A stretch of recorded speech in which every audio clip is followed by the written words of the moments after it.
சித்தி குந்தி, திருதி மாத்ரி, மதி காந்தாரி. சித்தினா என்ன, திருத்தினா என்ன, மதினா என்ன?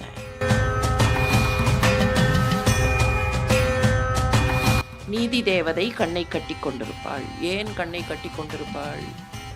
வேண்டியவர்கள் வேண்டாதவர்கள் அவளுடைய பார்வை பாரபட்சம் செய்துவிடக் கூடாது. அப்போ வெளியில இருக்கிற அந்த அப்பியரன்ஸை வச்சு இல்லாமல் அவர்கள் யார் அப்படிங்கிறத உள்ளுக்குள்ள இருக்கிற அந்த இன்டர்னல் சென்ஸ்லேருந்து, இன்டர்னல் ஜஸ்டிஸ்லேருந்து, இன்ட்யூஷன்லேருந்து நீதி தேவதை தீர்மானிக்க வேண்டும்.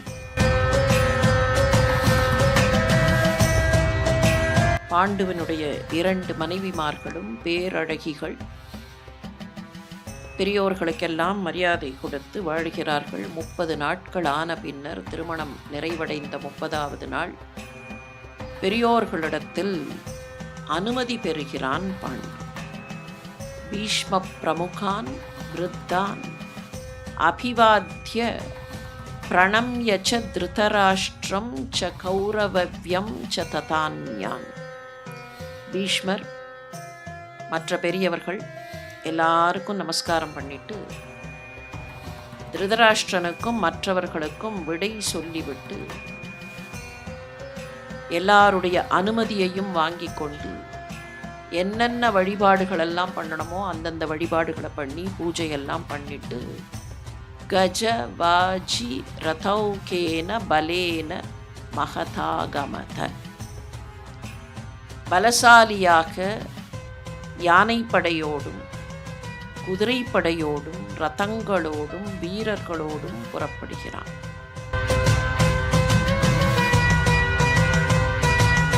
மகாஸ்வாமி மான் என்ன பண்ணுங்கிறத ரொம்ப அழகாக டிஸ்கிரைப் பண்ணுவார். நல்ல கோடை காலம் வந்ததுன்னு வச்சுக்கோ, தண்ணி குடிக்கணும்னு கூட அதுக்கு தெரியாது. நீங்கள் சில விலங்குகளுக்கு தண்ணீர் எங்கே இருக்கோ அங்கே போய் குடிக்கணும்னு தெரியாது.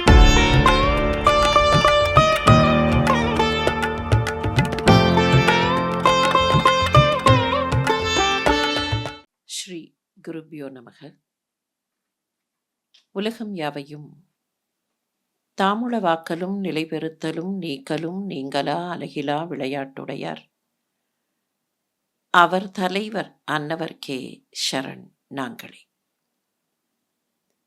உலகெல்லாம் உணர்ந்து ஓதற்கரியவன், நில உலாவிய நீர்மலிவேணியன், அலகில் சோதியன், அம்பலத்தாடுவான், மலர் சிலம்படி வாழ்த்தி வணங்குவாம். குரு பிரம்மா குரு விஷ்ணு குருதேவோ மகேஸ்வரக, குரு சாக்ஷாத் பரம்பிரம்ம தஸ்மை ஸ்ரீ குரவே நமக. ஸ்ருதி ஸ்மிருதி புராணானாம் ஆலயம் கருணாலயம், நமாமி பகவத் பாத சங்கரம் லோகசங்கரம். எல்லோருக்கும் அன்பான வணக்கம். விட்ட இடத்தில் கதையை மறுபடியும் பிடிப்போம். குருவம்சத்தாருக்கு 3 மணப்பெண்கள் கிட்டுகிறார்கள். 3 திருமணங்கள் நடந்தேறுகின்றன. இந்த 3 பேரும் யார்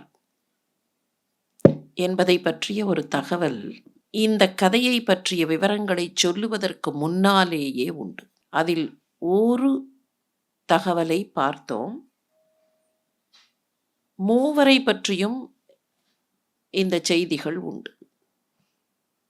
யார் யார் என்னென்னவாக வந்து பிறக்கிறார்கள், எந்தெந்த அம்சங்களெல்லாம் எப்படி வெவ்வேறு வடிவங்களில் வந்து தோன்றுகின்றன, தர்மம்தான் விதுரனாக வருகிறது என்றெல்லாம் சொல்லும்போது,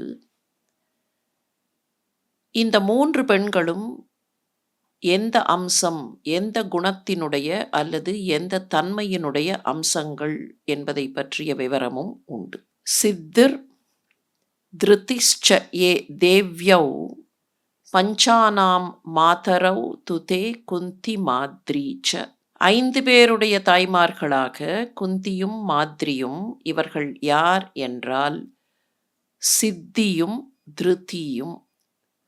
சித்தி என்கிற தன்மையும் திருதி என்கிற தன்மையும் குந்தியும் மாத்ரியுமாக வந்து தோன்றும்.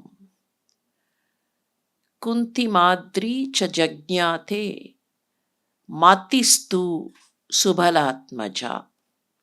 மதி சுபலனின் மகளாக வந்து தோன்றும். ஏற்கனவே இதில் ஒரு சின்ன போர்ஷன் பார்த்தோம். மதி தான் வந்து காந்தாரியாக தோன்றியது.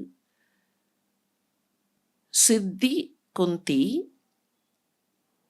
திருதி மாத்ரி, மதி காந்தாரி. சித்தினா என்ன, திருத்தினா என்ன, மதினா என்ன? சித்தர்கள் அப்படின்னு சொல்கிறோம். சித்துவேலை, அஷ்டமா சித்திகள் அப்படின்னெல்லாம் சொல்கிறோம் இல்லையா? இந்த சித்திங்கிறது ஒரு எக்ஸ்ட்ராடினரி ஃபுல்ஃபில்மெண்ட் ஆர் அக்காம்ப்ளிஷ்மெண்ட்னு சொல்லலாம். ரொம்ப சாதாரணமாக எல்லாரும் செய்ய முடியாத, ஆனால் அனாயாசமாக ஒருவர் செய்யக்கூடிய ஒன்று அப்படின்னா, மற்ற ஒரு சராசரி லெவல்லேருந்து கொஞ்சம் உயர்ந்ததாக இருக்கக்கூடிய ஒரு தன்மை அல்லது இயல்பு. கஷ்டப்பட்டு சாதிக்கக்கூடிய ஒன்றுன்னு வச்சுப்போம். ஏன் கஷ்டப்பட்டுன்னு சொன்னால், மற்றவர்கள் ரொம்ப சுலபமாக பண்ண முடியாது. அவர்கள் அனாயாசமாக பண்ணலாம். ஆனால் அதை அடைவதற்கு வேற ஏதோ தகுதியை அவர்கள் ஏற்படுத்தி கொண்டிருக்க வேண்டும். அது யோகத்தினால, சாதனைகள்னால அஷ்டமா சித்துகள் கைவர பெற்றார்கள், சித்தர்கள் செய்தார்கள். a kind of accomplishment. சாதாரணமாக செய்ய முடியாத ஒன்று, சாதாரணமாக மிகச் சுலபமாக செய்ய முடியாத ஒன்று, அதனை சாதிக்கக்கூடிய தன்மை, இதுதான் சித்தி. இந்த சித்திங்கிறது சில இடங்களில் ரித்தின்னு வரும். காரணம், சம்ஸ்கிருதத்திற்கும் பாலிக்கும் இருந்த, பாலி மொழிக்கும் இருந்த தொடர்பில் சித்திங்கிறது ரித்தினாகும். திருதி, திருதி அப்படின்னா உறுதி. அந்த உறுதி வருவதற்கு என்ன அடிப்படையாக இருக்கணும் அதுலன்னா பொறுமை. பொறுமையும் உறுதியும் ஒரு விடாமுயற்சி அப்படின்னு சொல்கிறோமே, அதுதான் திருதி. சித்தியும் திருத்தியும் குந்தியும் மாத்ரியுமாக வந்து பிறப்பார்கள். மதி காந்தாரியாக பிறக்கும். இந்த தகவல் முதலிலேயே சொல்லப்படுகிறது.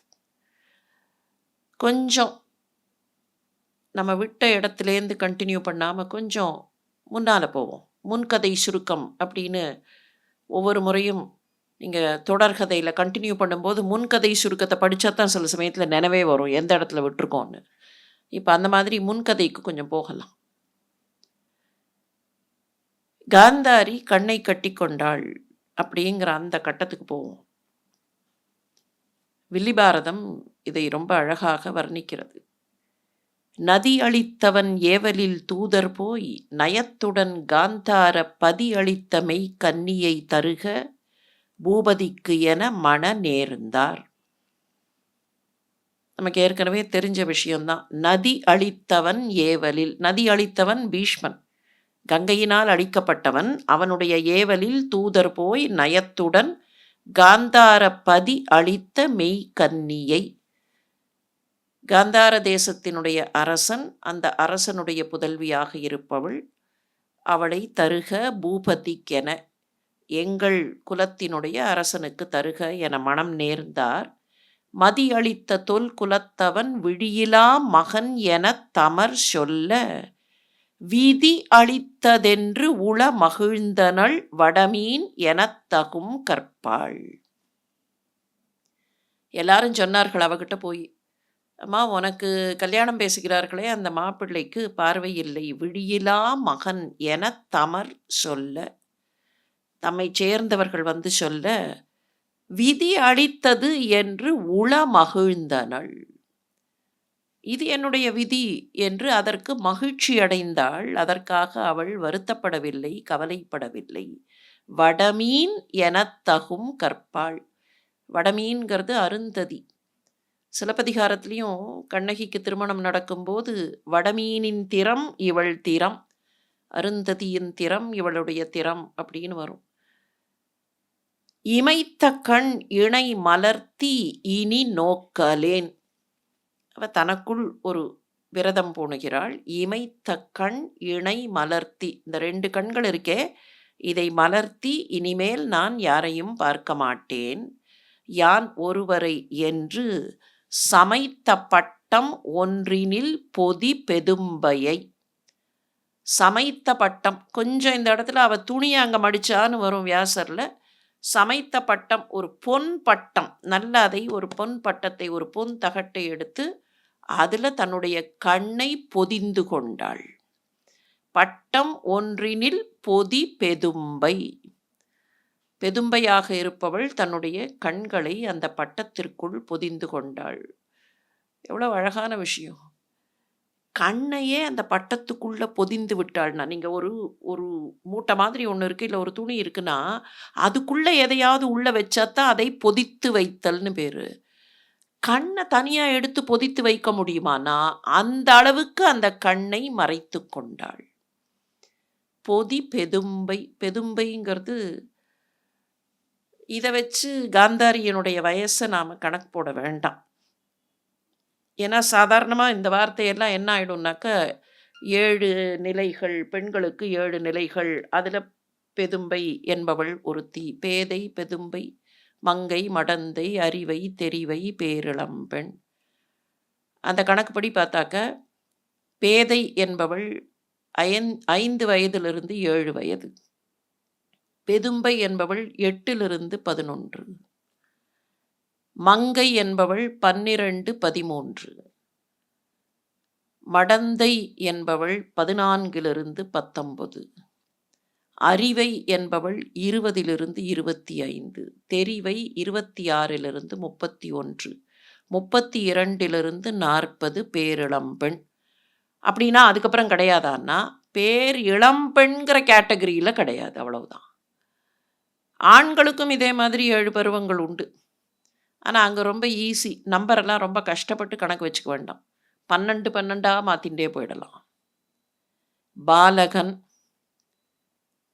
விடலை, காளை, மீளி, மறவோன், திறவோன், முதுமகன். 72 வயசு வரைக்கும் வரும். பாலகன் 1லிருந்து 12. அதுக்கு அடுத்த 12 விடலை, அதுக்கு அடுத்த 12 காளை, அதுக்கு அடுத்த 12 மீளி, அதுக்கப்புறம் இன்னொரு 12 போட்டால் மறவோன், அப்புறம் திறவோன். 60க்கு மேலே, அதுக்கு மேலே முதுமகன். முதுமகன்னா 72 வரைக்கும் வந்துடும். ஆழ்வார் ஒரு இடத்துல ஒரு கணக்கு போடுவார்.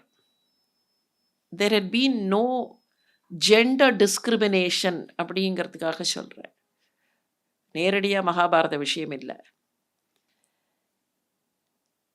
வேத நூல் பிராயம் 100, பாதியும் உறங்கி போகும், நின்றதில் 15 ஆண்டு பேதை பாலகன் அதாகும். பேதைங்கிறது பெண்களுக்கான அந்த வகைப்பாடு, பாலகன்கிறது ஆண்களுக்கான வகைப்பாடு. அவர் என்ன சொல்கிறார்? பெண்ணாக இருந்தாலும் சரி, ஆணாக இருந்தாலும் சரி, அந்த பருவத்தில் ஒன்றும் தெரியாது, விவரம் புரியாத வயசு, சின்ன வயசு அப்படின்னு சொல்லி 15 வருஷம் போயிடும். இப்போ இந்த இடத்துல பெதும்பைங்கிறத வச்சு 8லிருந்து 11, அப்படியானால் காந்தாரிக்கு என்ன வயது கணக்கு போட வேண்டிய அவசியம் இல்லை. இதெல்லாம் ரொம்ப சின்ன மேட்டர். எத்தனை வயசு, 6 மாதம் அதிகமாக, 8 மாதம் கூடுதலா, இல்லை. பெதும்பைங்கிறது இந்த இடத்துல பொதுவாக பயன்படுத்தப்படுகிறது. மங்கை அப்படிங்கிறத பல நேரங்களில் பொதுவாக பயன்படுத்துவது மாதிரி, சமைத்த பட்டம் ஒன்றினில் பொதி பெதும்பையை தந்தையும் தனையோரும் அமைத்து அருங்குல முனிவரும் மறைமுறை அருங்கடி விளைத்திட்டார். சுமை தராபதி மதி இவள் உரோகிணி என்னவே தொழத்தக்காள். மதியனுடைய ரோஹிணி மாதிரி, நிலவுக்கு ரோஹிணி என்பவள் எப்படியோ அந்த மாதிரி சுமை தராபதி மதி இவள் ரோஹிணி, இவளை பூமியில் இருக்கிற ரோஹிணி என்று தொடலாம். கண்ணை கட்டி கொண்டாள் அப்படிங்கிறத இன்னும் கொஞ்சம் வேற ஆங்கிள்லேருந்து பார்க்கலாம். கண்களை கட்டிக்கொண்ட கதாபாத்திரங்கள் எங்கெல்லாம் வந்திருக்கிறார்கள், அதுக்கெல்லாம் என்ன அர்த்தம்? அப்பதான் இதனுடைய முழுமையான பொருள் நமக்கு புரியும். நீங்க சில கதைகள்ல, சில நாவல்ஸ்ல, மீடியா சீரியல்லலாம் அந்த கண்ணை கட்டி கொண்டவர்கள்லாம் சில பேர் உண்டு. குறிப்பா குழந்தைகளுக்கான தொடர்கள், இல்லைன்னா கொஞ்சம் அந்த ஒரு ஆக்ஷன் அப்படின்னு சொல்லுவோமே, அந்த மாதிரி தொடர்கள்லலாம் you will see somebody who has masked the eyes. இந்த கெய்சன் சீரீஸ்னு ஒன்று உண்டு, மாங்கா சீரீஸ்னு, ஜாப்பனீஸ் மாங்கா சீரீஸ். அதில் ஒரு கேரக்டர் என்ன பண்ணோன்னா கண்ணை கட்டிக்கும். கோஜோன்னு பேர் அதுக்கு, சட்டோரு கோஜோ.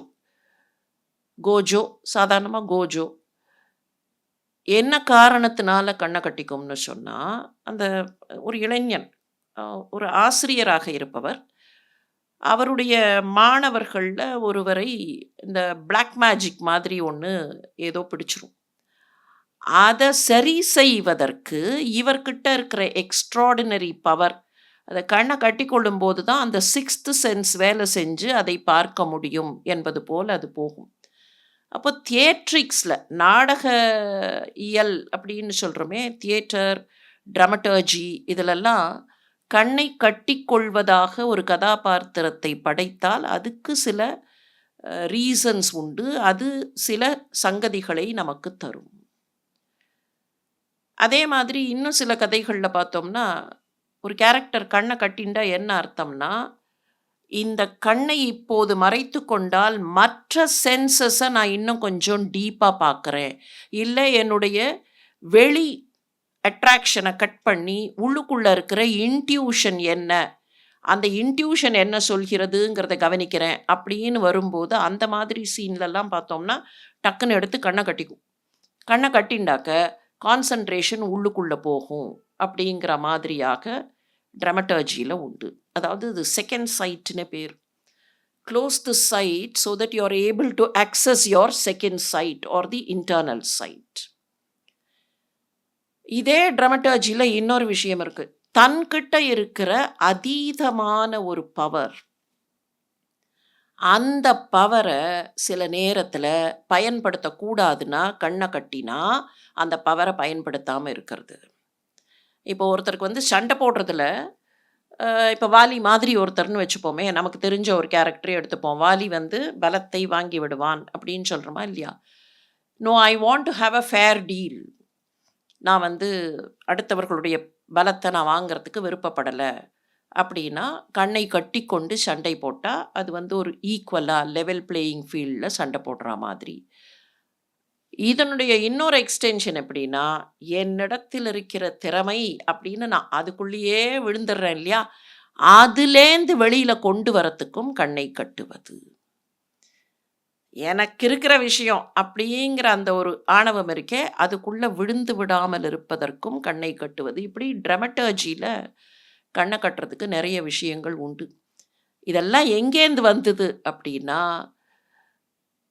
இந்திய மரபு மாத்திரம் இல்லை, பழங்காலத்து மரபுகளில் கண்ணை கட்டுவது அப்படிங்கிறதுக்கு சில அர்த்தங்கள் கொடுக்கப்பட்டன. நமக்கு நன்றாக தெரிந்த ஒரு எக்ஸாம்பிள் யாருன்னா நீதி தேவதை. நீதி தேவதை கண்ணை கட்டி கொண்டிருப்பாள். ஏன் கண்ணை கட்டி கொண்டிருப்பாள்?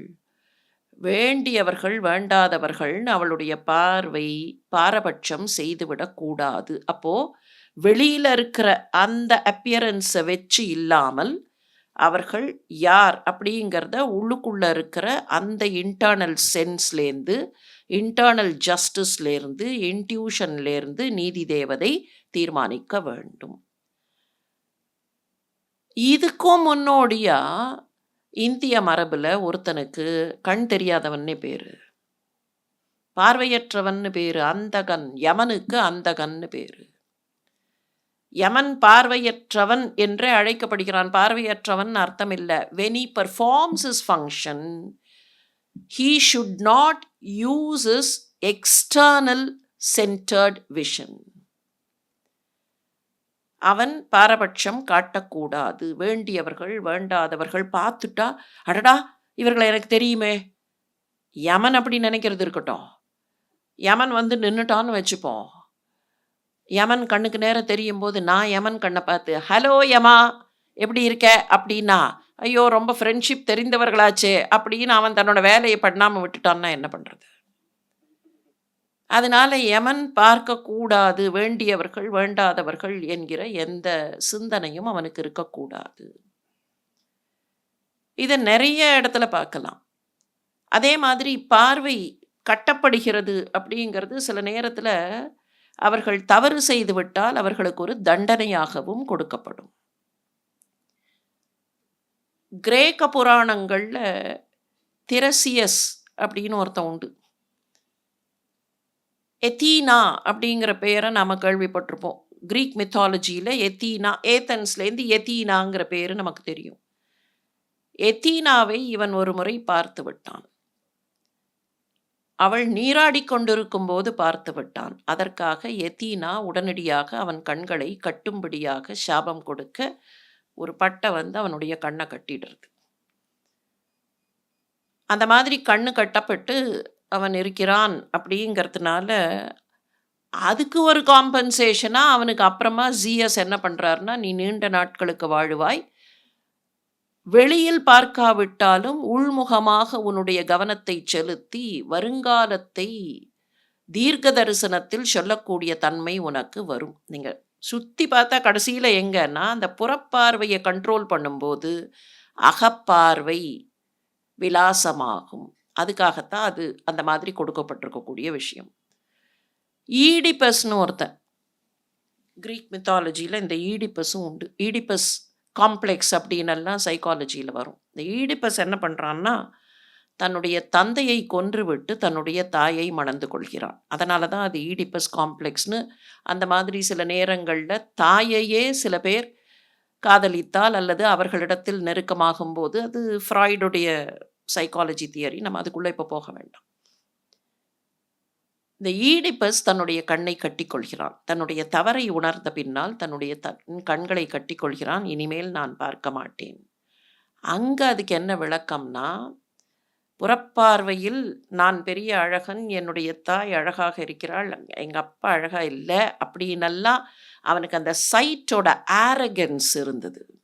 வெளிப்பார்வையினுடைய ஆரகன்ஸ். அந்த ஆரகன்ஸை கண்ட்ரோல் பண்ணி தானே தனக்கு வருத்தத்தை ஏற்படுத்திக் கொள்கிறான்ங்கிறதுனால ஈடிபஸ் அந்த மாதிரி செய்து கொண்டான்.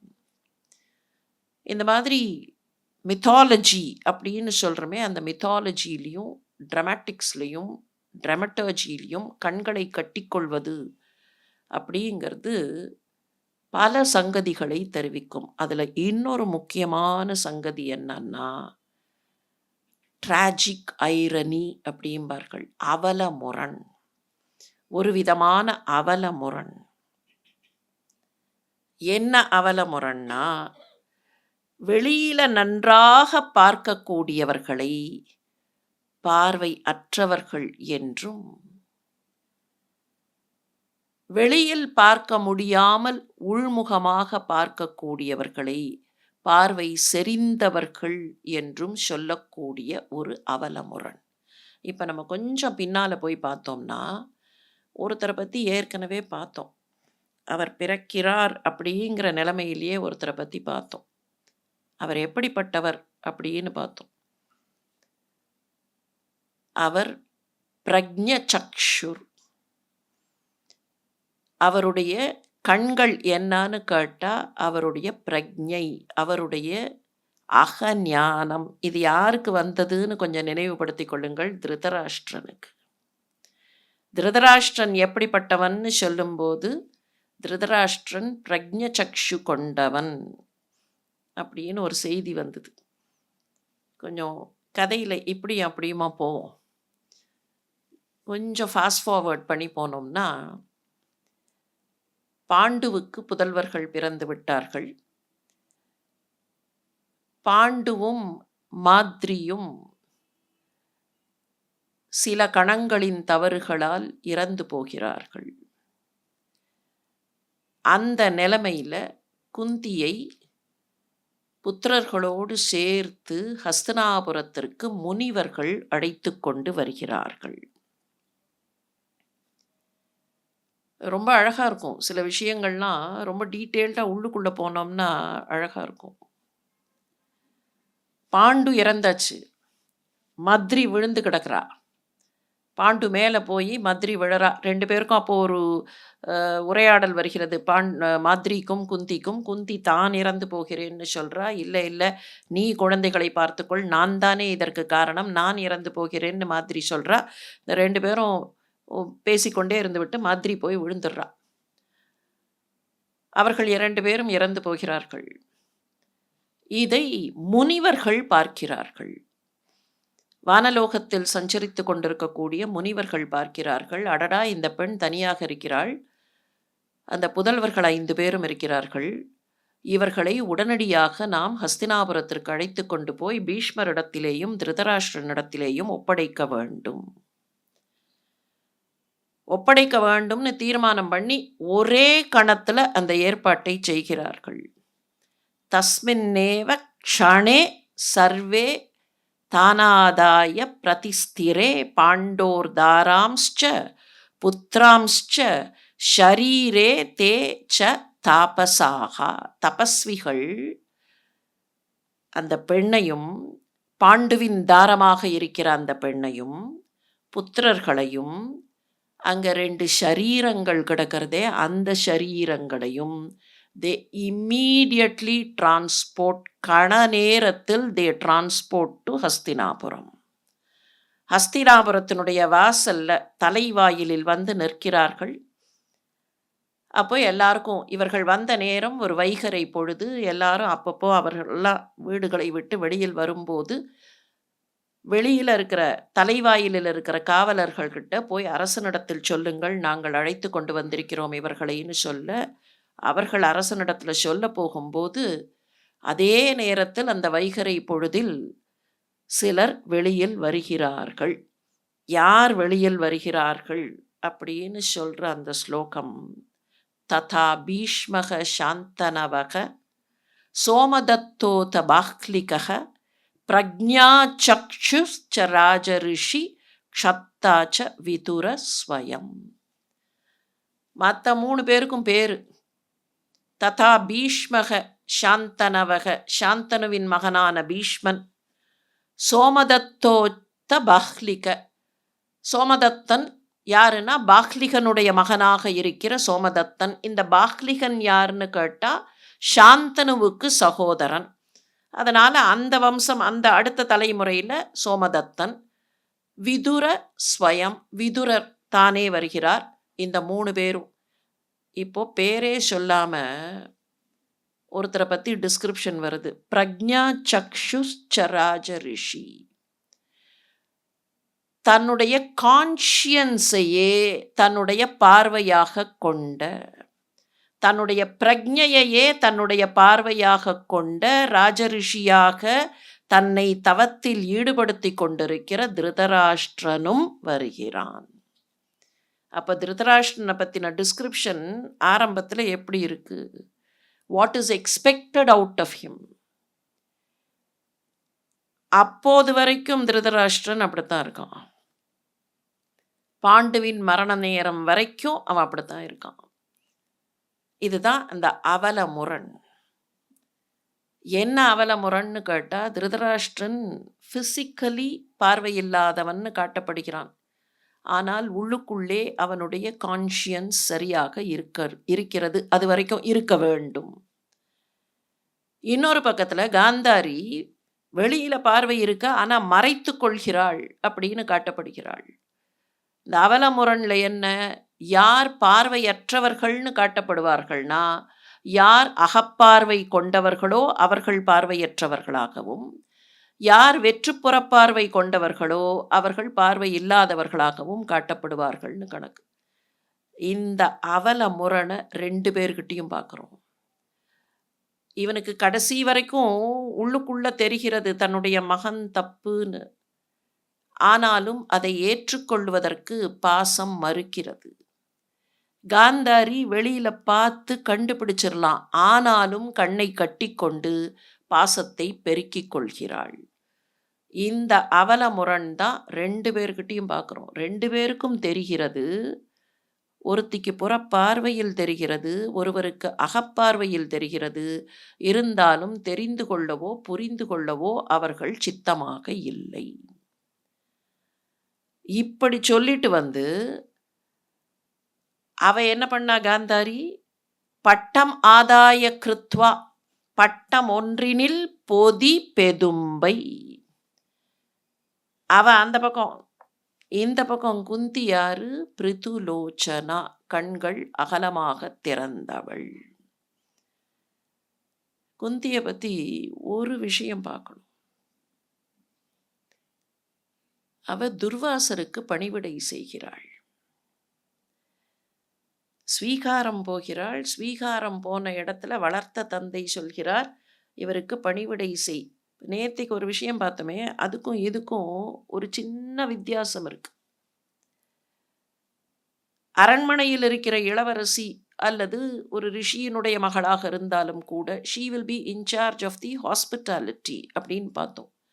பீயிங் இன்சார்ஜ் ஆஃப் ஹாஸ்பிட்டாலிட்டிங்கிறது வேற, தானே அந்த பணிவிடையில் முழுமையாக ஈடுபட வேண்டும் என்பது வேற. அவளை வளர்க்கிற குந்தி போஜன் என்ன சொல்கிறார், நீ போய் பணிவிடை பண்ணு. அவ எப்படி பணிவிடை பண்றான்னு வில்லிபுத்தூரார் சொல்றார். கழங்கு கந்துகம் அம்மனை ஆடலும், கனகமென்கொடி ஊசல் வழங்கு தன்புனல் ஆடலும், துறைவரி வண்டல் ஆடலும் மாறி முழங்கு சங்கினம் தவழ்தரு பனிநிலா முன்றிலும் செய்குன்றும் தழங்கு செஞ்சுரும்பு எழு மலர்ச்சோலையும் தனித்தனி மறந்துட்டாள். ஒரு பெண், இளையவளாக இருக்கிற ஒரு பெண், அதுவும் இளவரசியாக இருப்பவள், என்னவெல்லாம் விளையாட்டுகள் விளையாடுவாளோ அதையெல்லாம் மறந்து விட்டாள். கழங்கு கந்துகம் அம்மனை ஆடல்.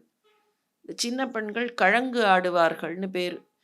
கழங்குங்கிறது ஒரு காயிலிருந்து கிடைக்கக்கூடிய பகுதி, அதை எடுத்து அப்படி தூக்கி போட்டு பிடிச்சு கழங்கு ஆடுதல். அதுக்கப்புறம் அந்த கல் ஆடுறதும்பார்களே அந்த மாதிரி. கந்துகம் ஆடுதல், பந்து ஆடுதல்.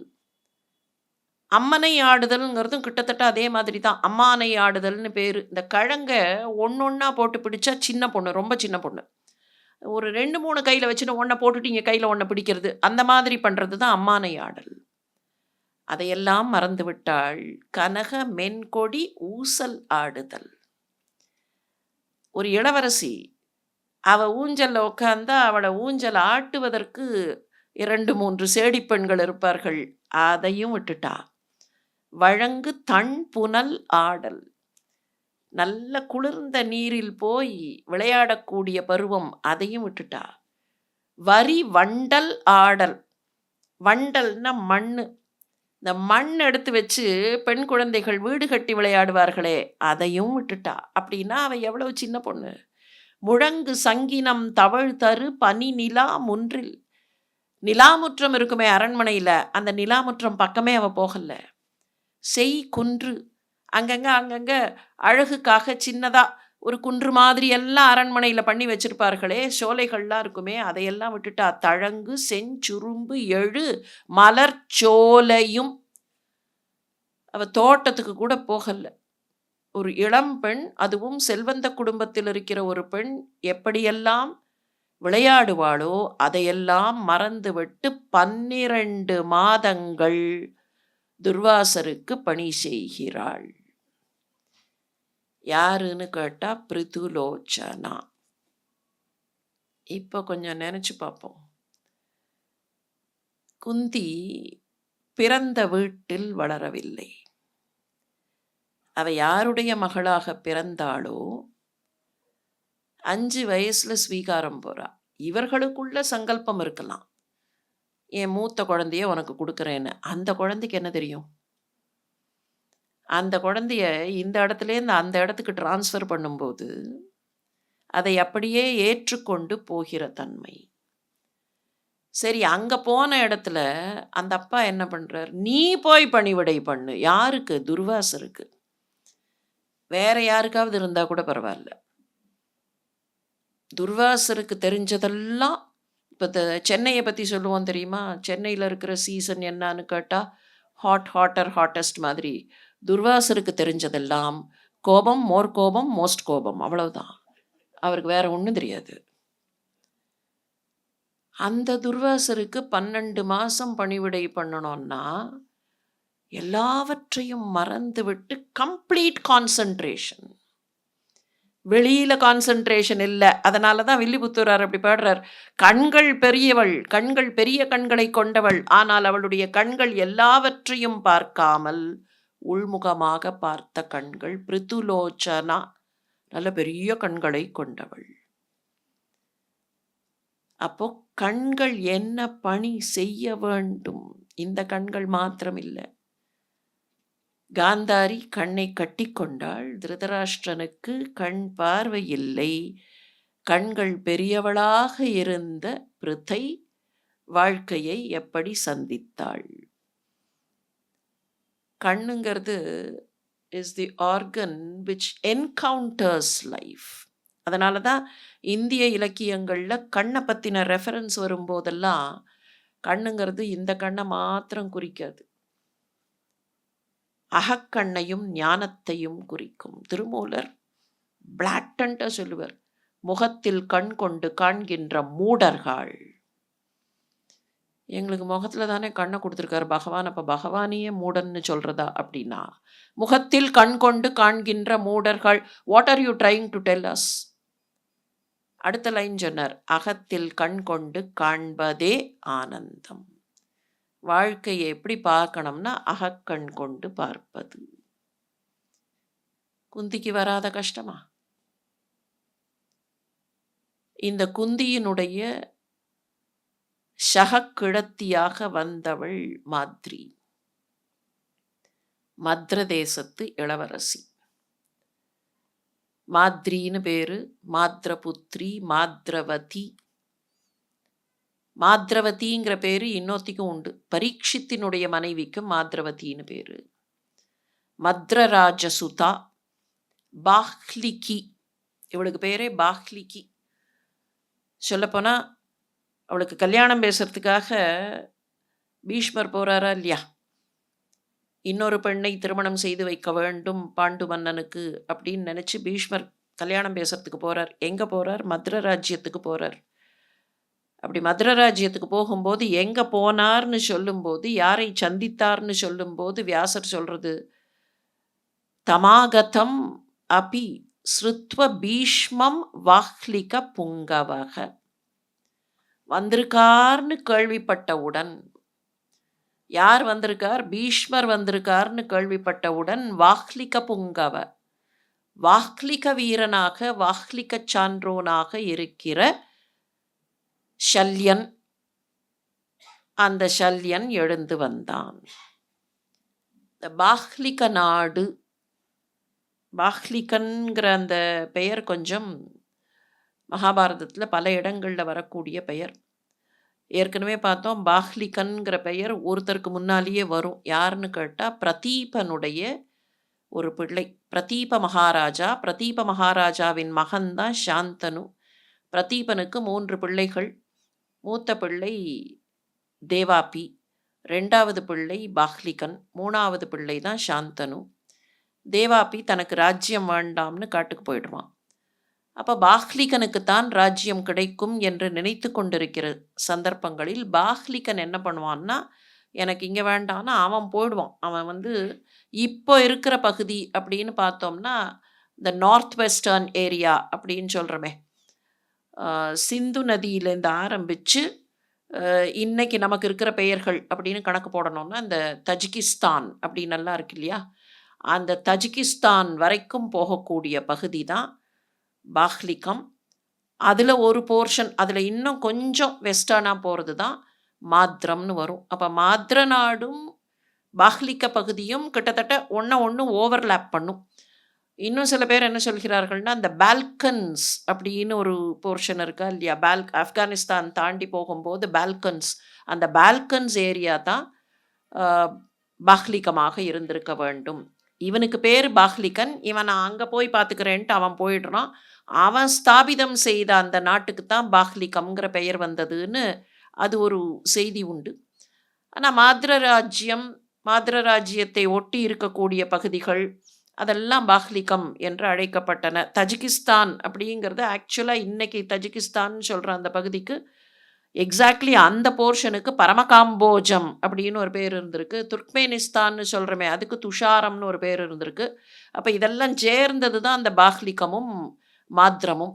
அதனால தான் மாத்ர தேசத்துக்கு போன போது பாஹ்லிக புங்கவன் எழுந்து வந்தான். அந்த பாஹ்லிக புங்கவனுடைய சகோதரியாக இருந்தவளுக்கும் பாஹ்லிகி அப்படிங்கிற ஒரு பெயர் இருந்திருக்கு.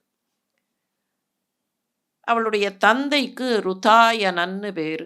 மாத்ர தேசத்து அரசனாக ஷல்யனுக்கு முன்னால் இருந்தது ருதாயனன். ருதாயனனுடைய மகள், ருதாயனனுடைய மகன் தான் ஷல்யன். ஷல்யன் இவளுடைய சகோதரன்.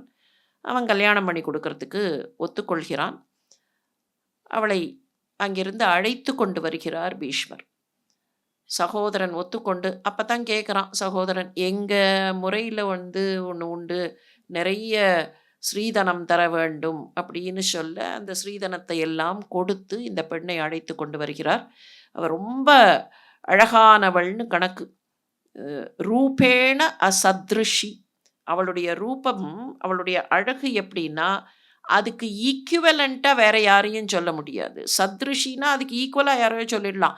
அசத்ருஷி அவளுக்கு ஈக்குவலண்ட்டாக யாரையும் சொல்ல முடியாது. அந்த அளவுக்கு அழகாக இருக்கக்கூடியவள். அவள் திருத்தியினுடைய அம்சமாக தோன்றியவள். அந்த டிட்டர்மினேஷன், வைராக்கியம், உறுதிப்பாடுன்னு சொல்கிறோமே அதனுடைய அம்சமாக தோன்றியவள். இந்த 3 கல்யாணங்களும் சிறப்பாக நடந்தேறுகின்றன. பாண்டுவனுடைய 2 மனைவிமார்களும் பேரழகிகள். பெரியோர்களுக்கெல்லாம் மரியாதை கொடுத்து வாழ்கிறார்கள். 30 நாட்கள் ஆன பின்னர் திருமணம் நிறைவடைந்த 30வது நாள் பெரியோர்களிடத்தில் அனுமதி பெறுகிறான் பாண்டு. பீஷ்ம பிரமுகான் விருத்தான் அபிவாத்ய பிரணம்ய ச திருதராஷ்டிரம் ச கௌரவவ்யம் ச ததான்யான். பீஷ்மர் மற்ற பெரியவர்கள் எல்லாருக்கும் நமஸ்காரம் பண்ணிட்டு திருதராஷ்டிரனுக்கும் மற்றவர்களுக்கும் விடை சொல்லிவிட்டு எல்லாருடைய அனுமதியையும் வாங்கி கொண்டு என்னென்ன வழிபாடுகளெல்லாம் பண்ணணுமோ அந்தந்த வழிபாடுகளை பண்ணி பூஜையெல்லாம் பண்ணிட்டு கஜ வாஜி ரதௌகேன பலேன மகதாகமத. பலசாலியாக யானைப்படையோடும் குதிரைப்படையோடும் ரதங்களோடும் வீரர்களோடும் புறப்படுகிறான். எதுக்கு புறப்படுறான்னா, சில எதிரிகள் இருக்கிறார்கள். அந்த எதிரிகளை எல்லாம் நான் அவர்களுடைய எதிர்ப்பை குறைத்து அவர்களை வெற்றி கண்டுவிட்டு வருகிறேன்னு சொல்லிட்டு புறப்படுறோம். சாந்தனு காலத்தில் ஹஸ்தினாபுரம் குரு ஜாங்கல நாடு ஓங்கி இருந்தது. சாந்தனுவுக்கு அப்புறம் கொஞ்சம் அதனுடைய புகழ் குறைந்ததுன்னு சொல்கிறத விட அதனுடைய பிரதேசங்களில் அந்த அவுட்டர் ஏரியா இருக்குமே அங்கெல்லாம் கொஞ்சம் சிக்கல் வருது. ஏன் வேற யாரும் அதை சரியாக பார்த்துக்கலையான்னா, நமக்கு தெரியும் சாந்தனுவுக்கு அப்புறம் சில ஆண்டுகளுக்கு அந்த வம்சம் தடுமாறுகிறது. பீஷ்மர் இருக்கார். ஆனால் பீஷ்மருடைய கான்சன்ட்ரேஷன் கூட தம்பிகள் மரணமடையும் போது, குடும்பத்தில் பிரச்சனை வரும்போது அவருடைய கான்சன்ட்ரேஷன் கூட எங்கேயோ அங்கே பார்த்துட்டு இருக்க முடியாது, இங்கே பார்க்க வேண்டிய அவசியம் வருகிறது. அப்போ வம்சம் சரியாக இல்லை, வம்சாவளி சரியாக இல்லைங்கிற அந்த சிக்கல்ல கொஞ்சம் அங்கங்கே இருக்கக்கூடிய சில அரசர்கள், இவர்களுக்கு கட்டுப்பட்டு இருந்த சில அரசர்கள் இப்போ கொஞ்சம் தாங்க தான் அப்படிங்கிற மாதிரி சில பிரச்சனைகளை ஏற்படுத்தி இருக்கிறார்கள். சில பகுதிகளை தங்களுடைய பகுதிகளாகவும் சில எதிரிகள் எடுத்துக்கொண்டு விட்டார்கள். ஒன்ஸ் ஸ்டெபிலைஸ் ஆனோன்னு பாண்டு என்ன சொல்கிறான், நான் இதையெல்லாம் போய் சரி செய்கிறேன். இது வரைக்கும் ஸ்டெபிலிட்டி கிடைக்கல. விசித்திர வீரியன் ஆட்சிக்கு வருகிறான். ஆனால் விசித்திர வீரியனுடைய ஆட்சியிலையும் கம்ப்ளீட் ஸ்டெபிலிட்டியை எஸ்டாப்ளிஷ் பண்ண முடியல. அதுக்குள்ளேயே அவன் இறந்து போகிறான். அப்போ அந்த சந்தர்ப்பங்கள்லாம் இருந்து, அதுக்கப்புறம் இந்த குழந்தைகள் பிறந்து, வளர்ந்து திருதராஷ்டிரனும், பாண்டுவும் வளர்ந்து வர வரைக்கும் பீஷ்மர் எல்லாத்தையும் பார்த்துக்கிறார். ஆனால் அவர் நேரடியாக அரசராக இல்ல. நேரடியாக சில சண்டைகளை, போர்களை அவரால் செய்ய முடியாது. ஒரு regent cannot have a complete control over war. அது பண்ணக்கூடாது, பண்ணவும் முடியாது. அந்த மாதிரி ஒரு சந்தர்ப்பத்தில சில சிக்கல்கள் ஏற்படுகின்றன. அதையெல்லாம் பாண்டு வந்த உடனே, பாண்டு ஒரு நிலைமைக்கு வந்து ஸ்டெபிலைஸ் ஆன உடனே, நான் போய் இதையெல்லாம் சரி செய்கிறேன் அப்படின்னு தான் புறப்படுறான். முதல்ல கிழக்கு நோக்கி போகிறான். பூர்வபாகஸ்கிருதோ கத்வா தஷார்ணாகா சமரே ஜிதா.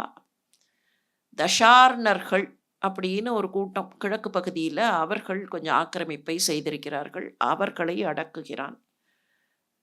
அங்கிருந்து அப்படியே அடுத்த பக்கத்திற்கு வருகிறான். மகத நாடு. மகத நாட்டில் இவர்களுக்கு நேரடியாக பெரிய பகைமைலாம் இல்லை. ஆனால் என்ன சிக்கல்னா, மகத நாட்டைச் சேர்ந்த மன்னர்கள் மற்ற அரசர்களை கொடுமை செய்கிறார்கள். இது இன்னும் பின்னாலேயும் வரப்போகிறது. இந்த மகத நாட்டை சேர்ந்த ஒருத்தன் தான் கிருஷ்ணருடைய காலத்திலேயும் வம்பு பண்ண போகிறான். யுதிஷ்டிரருக்கும் வம்பு பண்ண போகிறான். அவனுக்கு தான் ஜராசந்தன்னு பேர். அவன் மகத நாட்டை சேர்ந்தவன் தான். இந்த மகத மன்னர்கள் அப்பப்போ என்ன பண்ணுவார்கள்னா, மற்ற மன்னர்களுக்கு துன்பம் கொடுத்து சில நேரங்களில் மற்ற மன்னர்களை சிறைப்பிடித்து விடுவார்கள். ஜராசந்தன் நிறைய பேரை கொண்டு போய் சிறையில் போட்டுட்டான். சிறையில் போட்டது மாத்திரமில்லை, அவன் என்ன பிளான் வச்சுருந்தான்னா, இத்தனை பேரை சிறை பிடித்ததுக்கப்புறம் இவர்களெல்லாம் பலி கொடுக்கறதுன்னு பிளான் வச்சுருந்தான். அரசர்களை பலி கொடுப்பதாக திட்டம் வைத்திருந்தான். அதனால தான் அவன் அழிக்க வேண்டிய ஒரு அவசியம் வருது ராஜசூயம் நடக்கும்போது.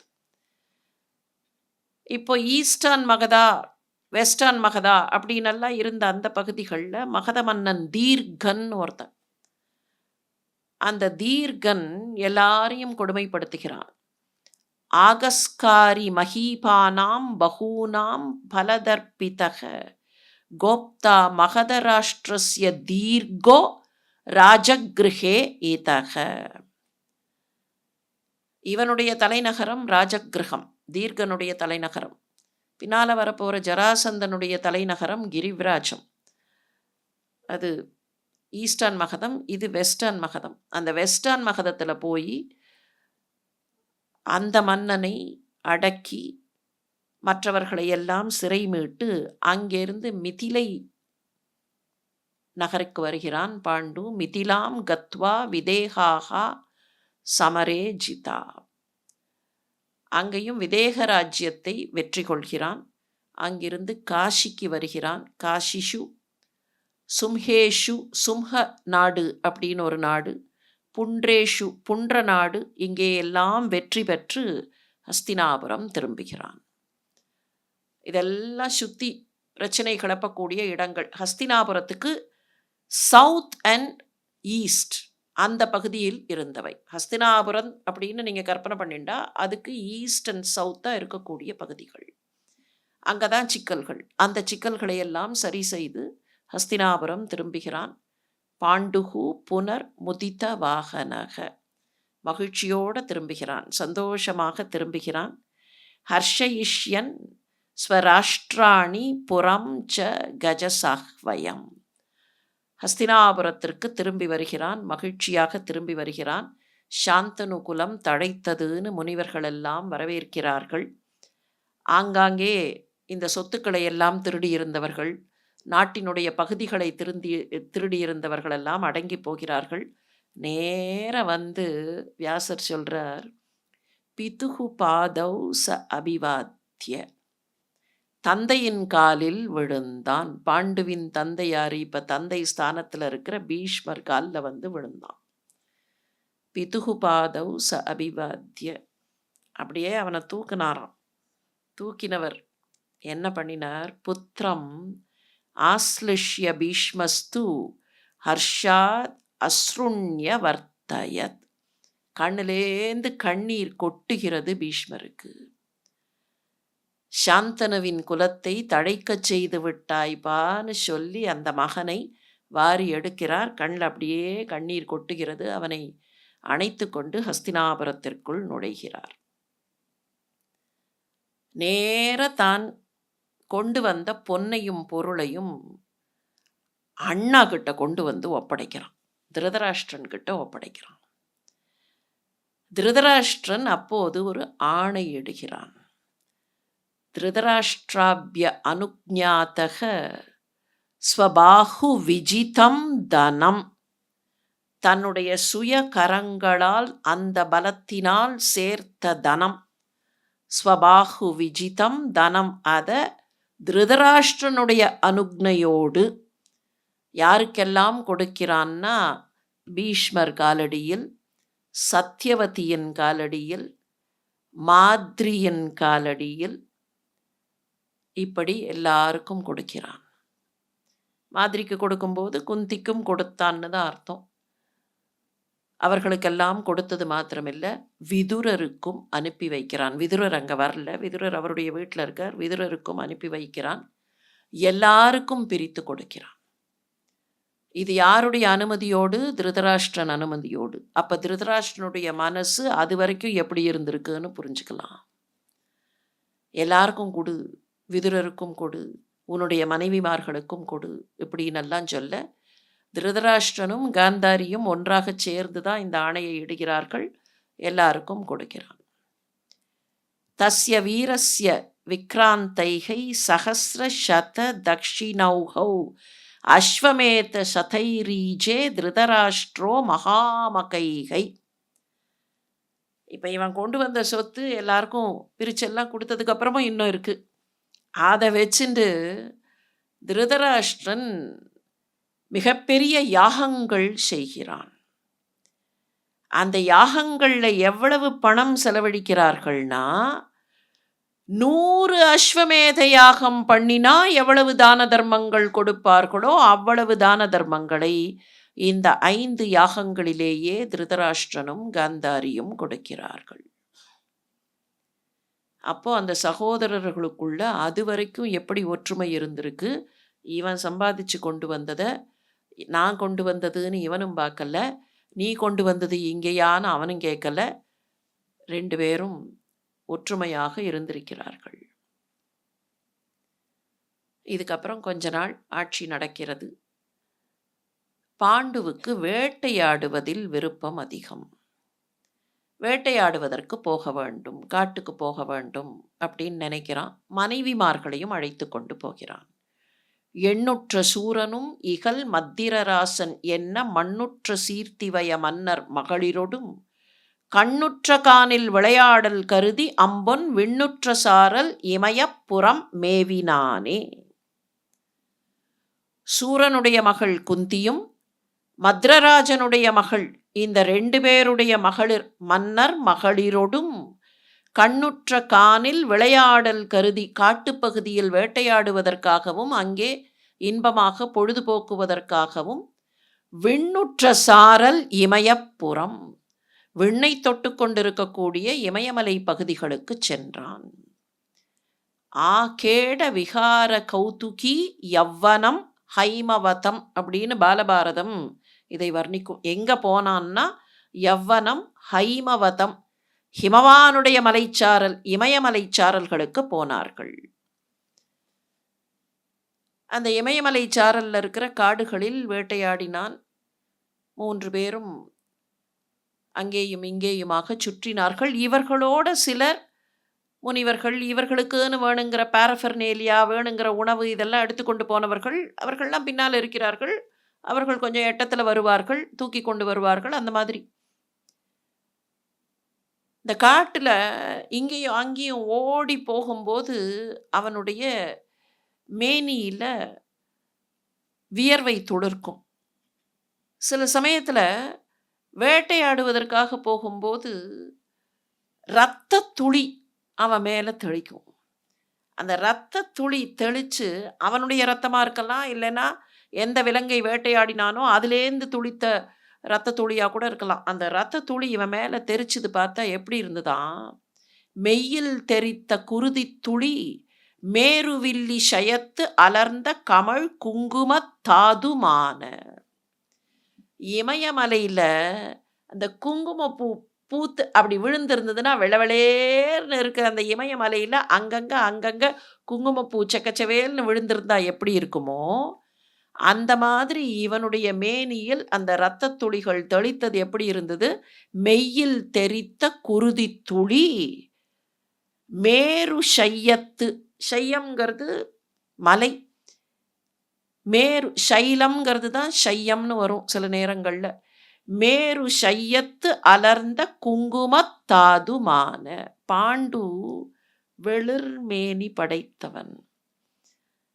அங்க வெள்ளவெளேர்ன்னு இருந்த மலை மாதிரி இவனுடைய மேனியும் அப்படியே பாண்டுனாலே வெள்ளைன்னு அர்த்தம். அப்படியே வெளிறிப் போன அந்த மேனியில இந்த இரத்தத் துளிகள் தெளிக்க அவனுக்கு களைப்பா இருந்திருக்குமா இல்லையா? அந்த களைப்பை யார் போக்கினார்கள்?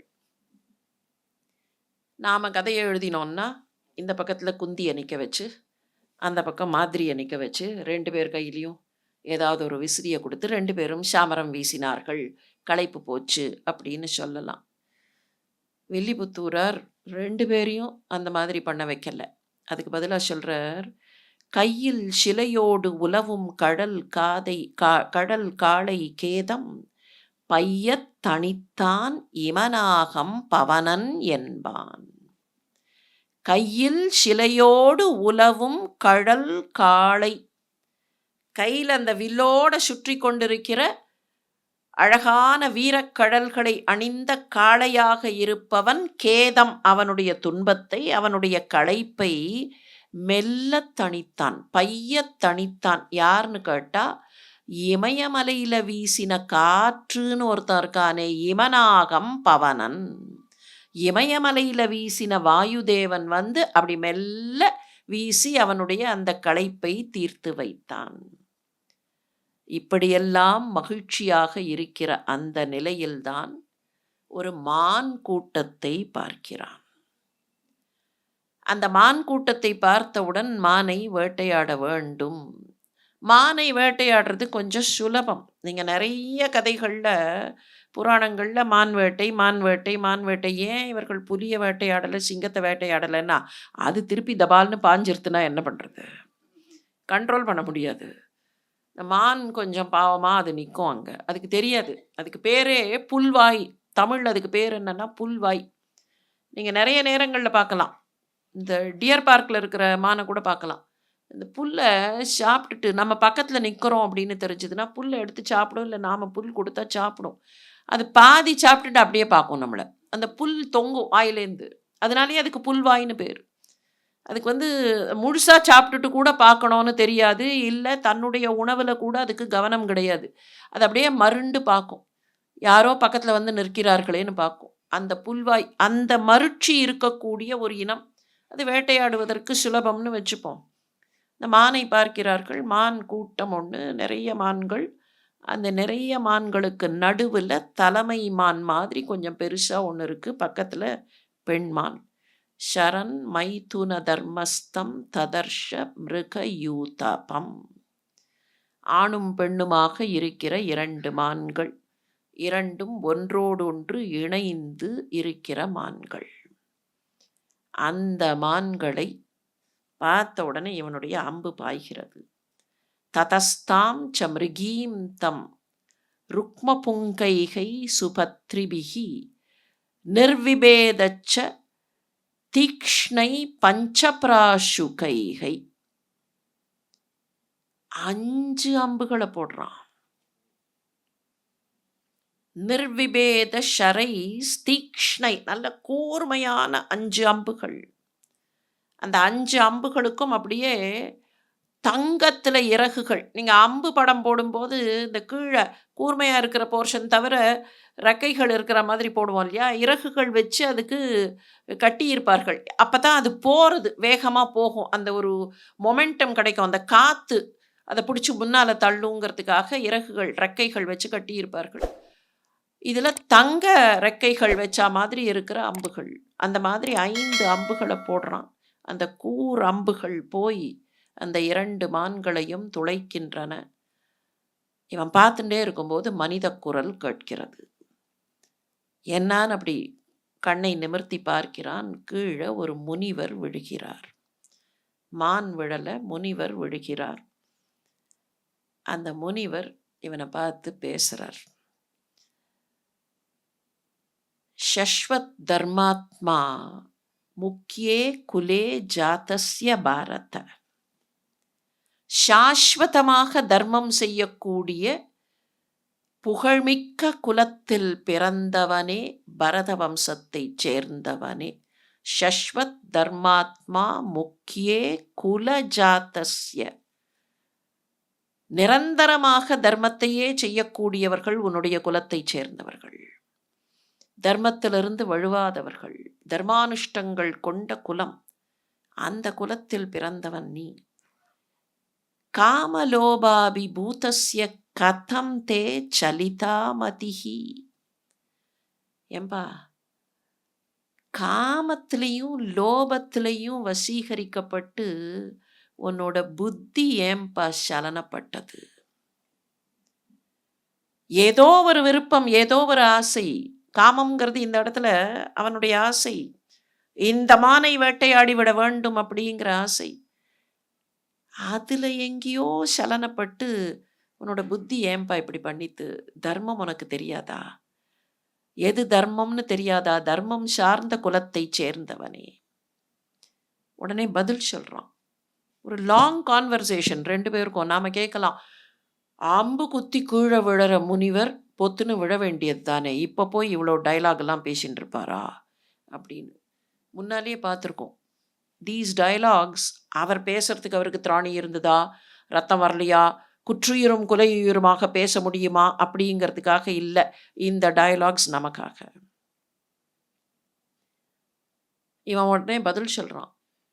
சத்ருணாம் யா வதே விருத்திஹி சா மிருகானாம் வதே ஸ்மிருதா. அரசர்களுக்கு திஸ் இஸ் கிவன். எதிரிகளை வதம் செய்வது என்பது அரச விருத்தி, நாங்கள் எங்கள் செல்வத்தை பெருக்கிக் கொள்வதற்கு. அதே மாதிரி மிருகங்களை வேட்டையாடுவது என்பதும் அரசர்களுக்கு கொடுக்கப்பட்டது தான். ஒரு விதத்தில் நியாயம். அந்த காலத்தில் அரசர்கள் எதிரிகளை அழிப்பது மாத்திரம் இல்லை, வேட்டையாடுவதற்கு போனார்கள்னா அதுக்கு ஒரு ரீசன் இருக்கு. காடு திருத்தி நாடாக்கியம்பர்கள். இங்கே காடு திருத்தி நாடாக்குதல்னா என்ன? அப்போ நிறைய காடுகள் இருந்த பகுதி. இப்போ கூட பார்க்குறோமா இல்லையா, காடுகளுக்கு பக்கத்தில் இருக்கக்கூடிய ஊர்களில் ஏதாவது ஒரு யானை உள்ளே வந்துடுது, இல்லைன்னா ஒரு புலி உள்ளே வந்துடுது அப்படின்னா உடனே அதிகாரிகள் அதற்கு ஏதாவது ஸ்டெப் எடுக்கணும் அப்படின்னு சொல்கிறோமா இல்லையா? அப்போது அந்த மக்களை காப்பாற்றுவதற்கு சுற்றி இருக்கக்கூடிய பகுதிகளில் ஏதாவது சிக்கல்கள் இருந்தால் அந்த சிக்கல்களை வேட்டையாடுவதற்கு போவது வழக்கம். ஏன் மான்களை வேட்டையாடினார்கள்? புலி சிங்கத்தைன்னா வேட்டையாடலைன்னா, மான்களை வேட்டையாடி மான்கிற அந்த ப்ரே இல்லைன்னா ப்ரிடேட்டார் வராது. நீங்கள் அதில் நிறைய பேலன்ஸ் இருக்குது. ப்ரே இல்லைன்னா ப்ரிடேட்டார் வராது. அப்போ இந்த மானை சாப்பிட்றதுக்காக ஒரு புலியோ சிங்கமோ வந்ததுன்னா ஊரில் இருக்கக்கூடியவர்களுக்கு சிக்கல். அப்போ இதெல்லாம் உத்தேசித்து அப்போ பண்ணது. ஆனால் இன்றைக்கி அதே சிச்சுவேஷன் இருக்கான்னா அதே சிச்சுவேஷன் இல்லை. இன்றைக்கி நிறைய விஷயங்களில் இன்றைக்கி காடு திருத்தி நாடாக்குவதா?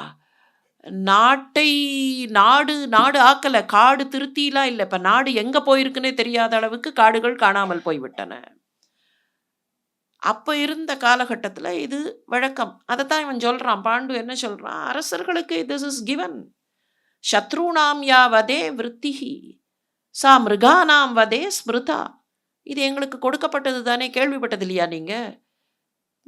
மானாக இருந்தவர்கள், மான்களை நான் வேட்டையாடினேன். What is wrong?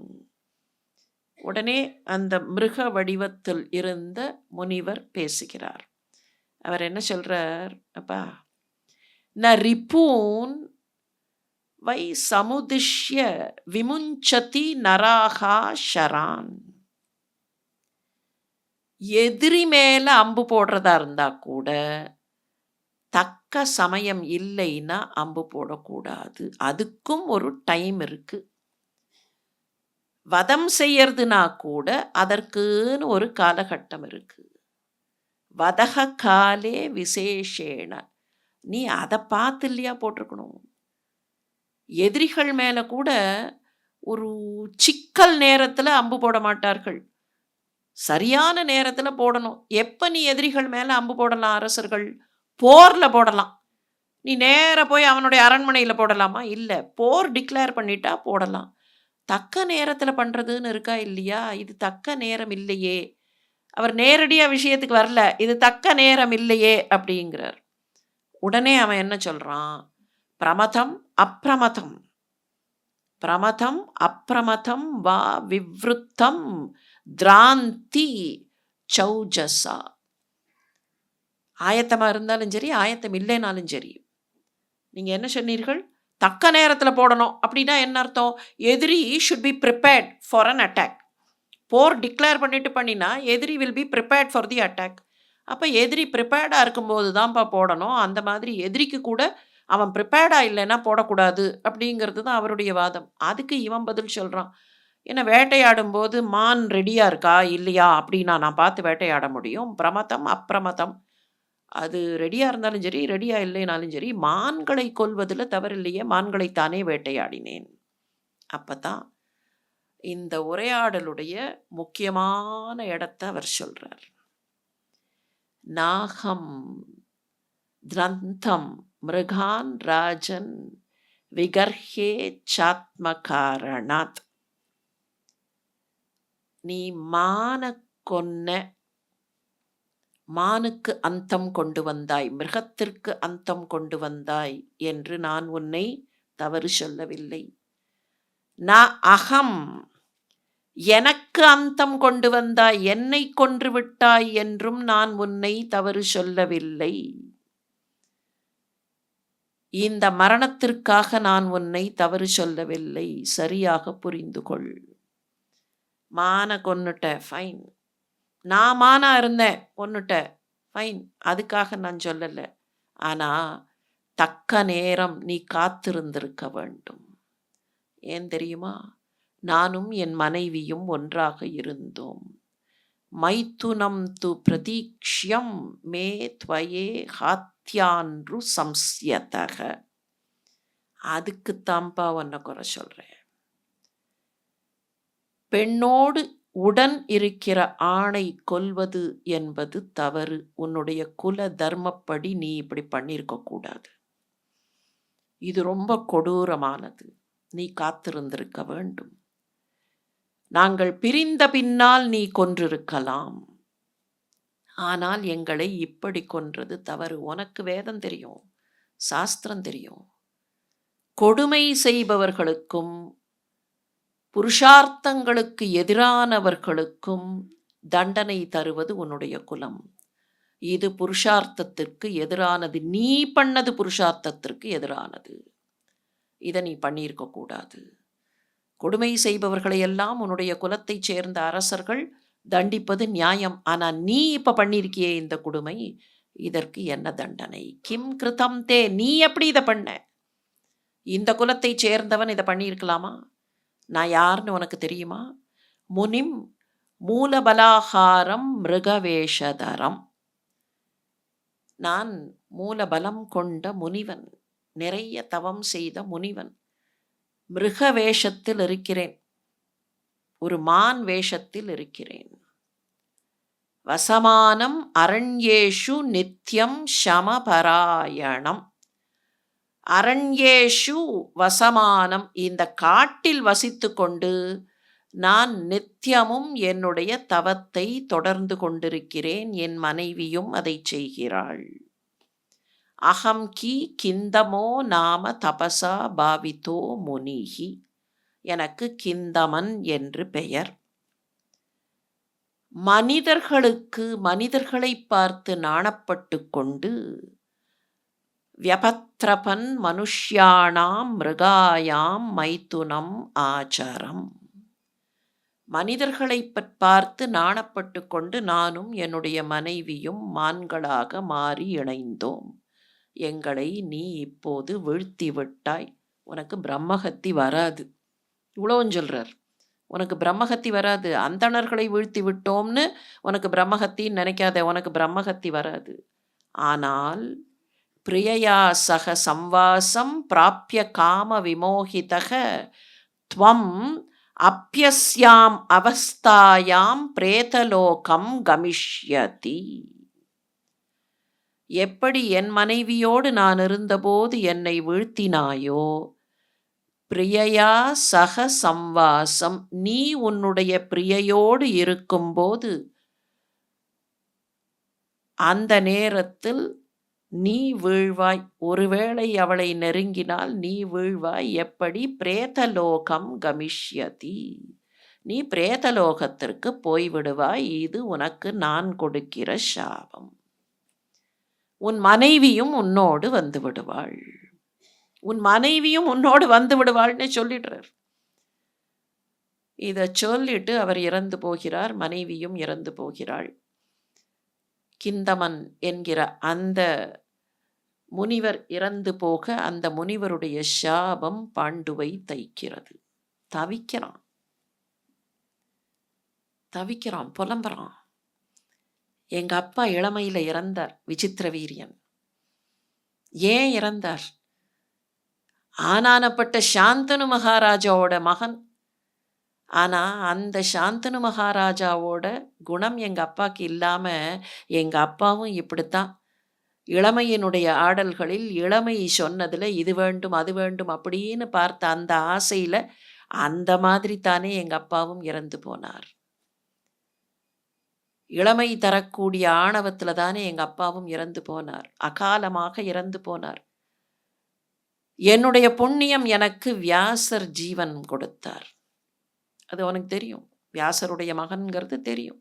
வியாசரால் இந்த உலகத்திற்கு நான் வந்தேன். ஆனா வியாசருடைய புத்தி எனக்கு வந்திருக்க வேண்டாமா? வியாசர் எனக்கு ஜீவனம் கொடுத்தாரே, அந்த புத்தி எனக்கு வந்திருக்க வேண்டாமா? தஸ்யாத்ய வியசனே புத்திஹி சஞ்சாதேயம் மம அதமா. நான் அதமனாக இருந்து விட்டேன். புத்தியை சரியாக பயன்படுத்தாமல் மான்களை பார்த்து வேட்டையாட வேண்டும்னு போனேனே, என்னுடைய புத்தியை பிசகாக பயன்படுத்தி விட்டேன். இந்த மான் வேட்டைன்னு எல்லா இடத்துலையும் வருது. மான் வேட்டைங்கிறது அந்த மானை வேட்டையாடுறதுக்காக போனார்கள்னு கதையை சொல்றதுக்காக இல்லை. Not for the sake of physical parameters where they wanted to extend their territories or they wanted to protect their people. அதுக்காக இல்லை. அது வெளியில் இருக்கிற முகாந்திரம். ப்ரிட்டெக்ஸ்டில் ஒரு கதையை சொல்லும்போது நாட்டை விஸ்தரிக்க வேண்டும் அல்லது வேட்டையாடுவதில் அவர்களுக்கு ஒரு ஆர்வம் இருந்தது, காடு திருத்துவதற்கு போனார்கள். அப்பெல்லாம் என்ன என்டர்டெயின்மெண்ட், வேற என்டர்டெயின்மெண்ட்டே கிடையாது, அதனால இப்படி போனார்கள் அப்படின்னு எல்லாம் சொல்லிடலாம். அவர்கள்ட்டையும் ஒரு ஏதாவது ஒரு நோட்டை கையில் கொடுத்து அதில் ஒரு மானை கொடுத்து, இந்தாப்பா இங்கேயும் அங்கேயும் அழுத்தினேன்னா அந்த மானை நீ வேட்டையாடலான்னு சொல்லியிருந்தா அவர்களும் அதையே பண்ணிட்டு இருந்திருப்பார்கள். இந்த வேட்டைக்கு போயிருந்திருக்க மாட்டார்கள். ஆனால் அந்த மான் வேட்டைன்னு சொன்னதுக்கு என்ன காரணம்? நம்ம மனசுக்குள்ள இருக்கிற மான்,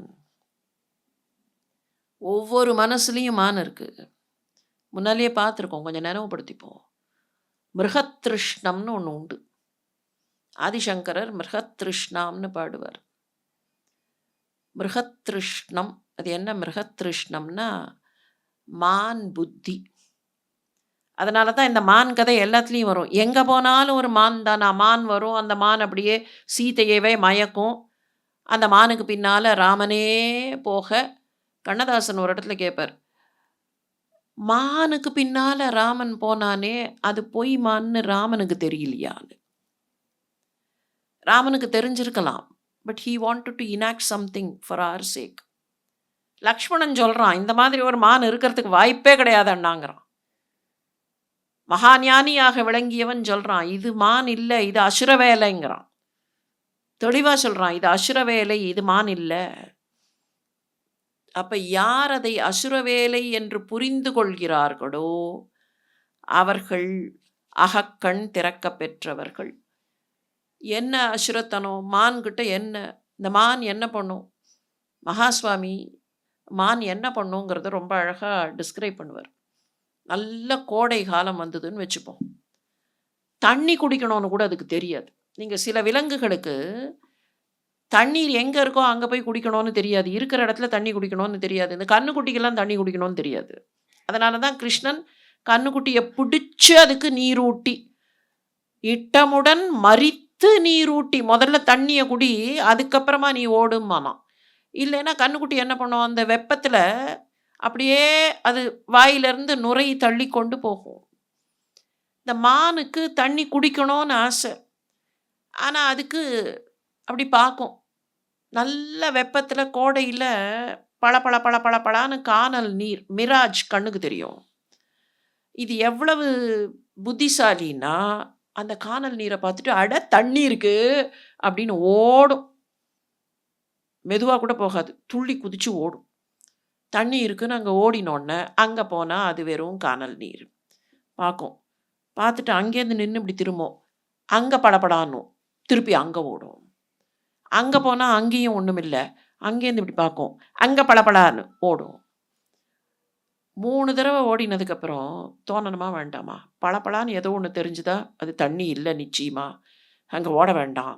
அப்படின்னு தோணணுமா இல்லையா? தோணாது. அப்படியே சுத்தி, சுத்தி, சுத்தி, சுத்தி, சுத்தி, சுத்தி ஓடி மகாசுவாமி சொல்லுவார், இந்த ஓட்டத்திலேயே பொத்துன்னு கீழ விழுந்து உசுர விட்டுரும். கொஞ்சம் நஞ்சம் அதுகிட்ட எனர்ஜியும் இந்த ஓட்டத்திலேயே போயிடும். அதே மாதிரி தான் இந்த மனுஷ மனசு இருக்கே, பளபளன்னு இருக்கிறத பார்த்துட்டு, பார்த்துட்டு, பார்த்துட்டு, பார்த்துட்டு, பார்த்துட்டு, பார்த்துட்டு ஓடிண்டே இருக்கும். ஒரு 2 தடவ பளபளன்னு பார்த்து அது ஒண்ணுமில்லன்னு தெரிஞ்சா, 3ஆம் தடவ பளபளாவ பார்த்தோன்னே விட்டுடணுமா இல்லையா? விடாது. இல்ல, அந்த 2 தடவ தான் அது சரியா இல்ல. இப்ப அதுக்குள்ள ஏதாவது இருக்கலாம் இல்லையா? அது ஒரு லாஜிக்லாம் பேசி, அப்போ இப்படி இருக்கலாம், அப்படி இருக்கலாம், ப்ராபபிலிட்டி ஃபேக்டர்லாம் வேற ஒர்க் அவுட் பண்ணி, அதே மிருகத்ருஷ்ணத்துல இது சுத்திண்டே இருக்கும். இந்த மிருகத்ருஷ்ணம் இருக்கே, அதுக்கு தான் மான்கிற ஸ்வரூபம். மான் வேட்டையாடினார்கள் அப்படின்னு சொன்னா, ஏன் மான் வேட்டையாட போனார்கள்? இந்த டெண்டன்சிய கட்டுப்படுத்த வேண்டும். இந்த டெண்டன்சிய கீழ தள்ள வேண்டும். ஆனா இங்க மான் வேட்டை என்கிற பெயரில் பாண்டு மிகப்பெரிய தவறை செய்கிறான். அதனால தான் புலம்புறான். நான் தப்பு பண்ணிட்டேன். தஸ்யாத்ய வியசனே புத்திஹி. நான் மான்னு நினைச்சிட்டேன். இல்ல, மான்னு நினைச்சு, அதாவது பளபளப்பா இருக்கிறத பார்த்து ஏமாந்து போகாதேன்னு சொன்னா, அதுதான் மான் தன்மைன்னு நினைச்சுண்டு எதை பார்க்கணுமோ அதை பார்க்காம விட்டுட்டு மருண்டு போய் வேற எதையோ பார்த்து அதை உண்மைன்னு நம்புவதும் மான் தன்மை தானே. அந்த தன்மையில நான் விழுந்துட்டேன். நான் தப்பு பண்ணிட்டேன். நான் என்ன செய்வது அப்படின்னு யோசிக்கிறான். மானை தேடி நான் பாவத்தில் அலைந்தேன். இனிமேல் பிரம்மச்சரியம் மேற்கொள்வேன். இன்றிலிருந்து பிரம்மச்சரியம் மேற்கொள்வேன். என்னெல்லாம் தாம் பண்ணுவோன்னு பெரிய லிஸ்ட் போடுறான். யோஜயிஷ்யாம் அசம்சயம். நான் அப்படியே இனிமேல் தியானத்தில் ஆழ்ந்து போவேன். தியானத்திற்குள் மூழ்கி அதற்குள் யோகமாக கலந்து போவேன். யோஜயிஷ்யாம் அசம்சயம். ஏகாக்கி முனிர் முண்டஸ்சரிஷ்யாம். எனக்கு இனிமேல் ஆடம்பரம் ஆசை எதுவும் கிடையாது. அதனால ஒற்றை ஆடை அணிந்து கொண்டு என்னுடைய தலையை முண்டிதம் செய்து கொண்டு என்னுடைய அழகுகளை எல்லாம் குலைத்து விடுவேன். வெளியில நான் அழகா இருக்கேன் அப்படிங்கிற எண்ணம் இருக்கக்கூடாது. அந்த எண்ணம் ஏன் வெளியில இருக்கக்கூடாதுன்னா, அது it's a kind of a training. இப்போ நேர்த்தி கடன்னு சொல்றோம். சில சமயத்துல குழந்தைகளுக்கு முடி இறக்குவது, ஏன் பெரியவர்கள் கூட முடி இறக்குவது அப்படின்னா எதுக்காக அது? பகவானுக்கு என்ன, நாம என்ன நேர்த்தி கடன் கொடுக்குறோங்கிறதெல்லாம் லிஸ்ட் போட்டு அவர் என்ன கிரெடிட்ல வச்சுக்க போறாரா என்ன? எதுக்காக அது? நமக்கு நாமே செய்து கொள்ளக்கூடிய a kind of rehabilitation. அபிமானம் போயிடும். என்னோட அழகு, நீங்க சில குழந்தைகள்லாம் அழும், தலையை தொட்டு தொட்டு அழும். ஐயோ நான் வேற மாதிரி இருந்தேனே, இன்னைக்கு வேற மாதிரி இருக்கேனேன்னு கண்ணாடியில பார்த்து பார்த்து அழும். அப்போ நம்மை நாமே சரி செய்து கொள்வதற்கு ஒரு முறை, நம்ம மேல இருக்கிற அபிமானம் போவதற்கு. அபிமானம் இருக்கிறதுனால தானே நான் வேட்டையாடுறேங்கிறது வந்தது. என்னுடைய அபிமானத்தை தொலைக்கிறேன். வனஸ்பதௌ சரண் பக்ஷ்யம். இனிமேல் நான் எதை உண்பேன்? எனக்கு உணவு எங்கேனா வனஸ்பதியாக இருக்கிற மரங்களிலே. மரங்களிலிருந்து கிடைக்கிற கனிகளும் அங்கிருந்து கிடைக்கக்கூடிய சருகுகளும். கனி கீழே விழணும். கனியை பறித்து சாப்பிடக்கூடாது. தவசியாக இருப்பவர்கள், முனிவர்களாக இருப்பவர்கள் கனியை பறிச்செல்லாம் சாப்பிடக்கூடாது. கனி தன்னால் கீழே விழணும். அது தன்னால் விழுந்தா அதை எடுக்கலாம். ஏன்னா அந்த மரம் வேண்டான்னு சொல்லிடுது. மரத்தில் போய் பறிச்சா அது அந்த மரத்திற்கு செய்கிற அதர்மம். அதே மாதிரி இலையை பறிக்கக்கூடாது. அது சருகா கீழே விழுந்ததுன்னா அந்த சருகை சாப்பிடலாம். பர்ணங்களை சாப்பிடலாம், கனிகளை சாப்பிடலாம். அது மட்டும்தான் தவசிகளாக இருப்பவர்கள் சாப்பிடலாம்னு கணக்கு. அந்த பர்ணத்தை கூட சாப்பிடாமல் தவம் செய்தவள் உமா. அதனால தான் அவளுக்கு அபர்ணான்னு பேர். அபர்ணா, பர்ணத்தை கூட வேண்டாம் என்று ஒதுக்கியவள். கனி கீழே விழுந்து அதை எடுத்து சாப்பிடணும். ஒரு கதை உண்டு தெரியுமா? சுட்ட பழம் வேணுமா, சுடாத பழம் வேணுமா? அந்த கதைக்குள்ளே இருக்கிற அர்த்தம் அதுதான். அந்த கதையை நாம் வழக்கமாக ஏதோ தமிழில் ஔவைக்கும் முருகனுக்கும் அந்த போட்டி அப்படின்னு ரெப்ரசன்ட் பண்ணிடுறோம். ஏன்னா நமக்கு தெரிஞ்சது ஏதோ ஒரு போட்டினா somebody has to win அப்படின்னு. There can be competitions where both parties don't win or both parties do win. It can be either way. முருகப்பெருமான் மேலே உட்காந்துட்டார். பாட்டிக்கிட்ட தமிழையும் ஒரு போட்டின்னு வச்சுக்கலாம், தப்பில்லை. பாட்டி, உனக்கு என்ன பழம் வேணும்? சுட்ட பழமா, சுடாத பழமா? பழத்தில் சுட்ட பழம், சுடாத பழமா? பழத்தில் அப்படிலாம் உண்டா? பாட்டி கேட்டா. இன்னைக்கு இருந்திருந்தா கேட்டிருக்க மாட்டா. ஏன்னா இன்னைக்கு ப்ராசஸ்டில் பழம் கூட can be processed in novel ways. அது ஒரு இனோவேஷன் அப்படின்னு பாட்டி நினைக்கலாம். எப்படிப்பா பழத்தில் சுட்ட பழம்? சரி பாட்டி, நீ நில்லு, நான் மேலே ஏறி உனக்கு பழம் பறித்து போடுறேன். அங்கேருந்து உலுக்கினார். பழம் கீழே விழுந்தது. என்னாச்சு? பழத்தை எடுத்தா, ஊதினான். அங்கேருந்து குரல் வந்தது. பாட்டி, பழம் சுடுறதா? பழத்தில் சுட்ட பழமா இல்லையான்னு கேட்டியே, இப்போ எதுக்கு ஊதுற? எதை ஊதுவோம்? காஃபி சூடாக இருந்தால் ஊதுறோம். ஆத்திரத்துக்கு தானே ஊதுற. அப்போ என்ன பழம் என்ன சூடாக இருக்கா? பாட்டி, இந்த பிள்ளை திறமையான பிள்ளை அப்படின்னு பார்த்து ஆச்சரியப்பட்டான்னு கதையை முடிச்சிருவோம். கதை அங்கே முடியல. பாட்டிக்கிட்ட கேட்ட கேள்வி, பாட்டி, நீ சுட்ட பழமா, சுடாத பழமா?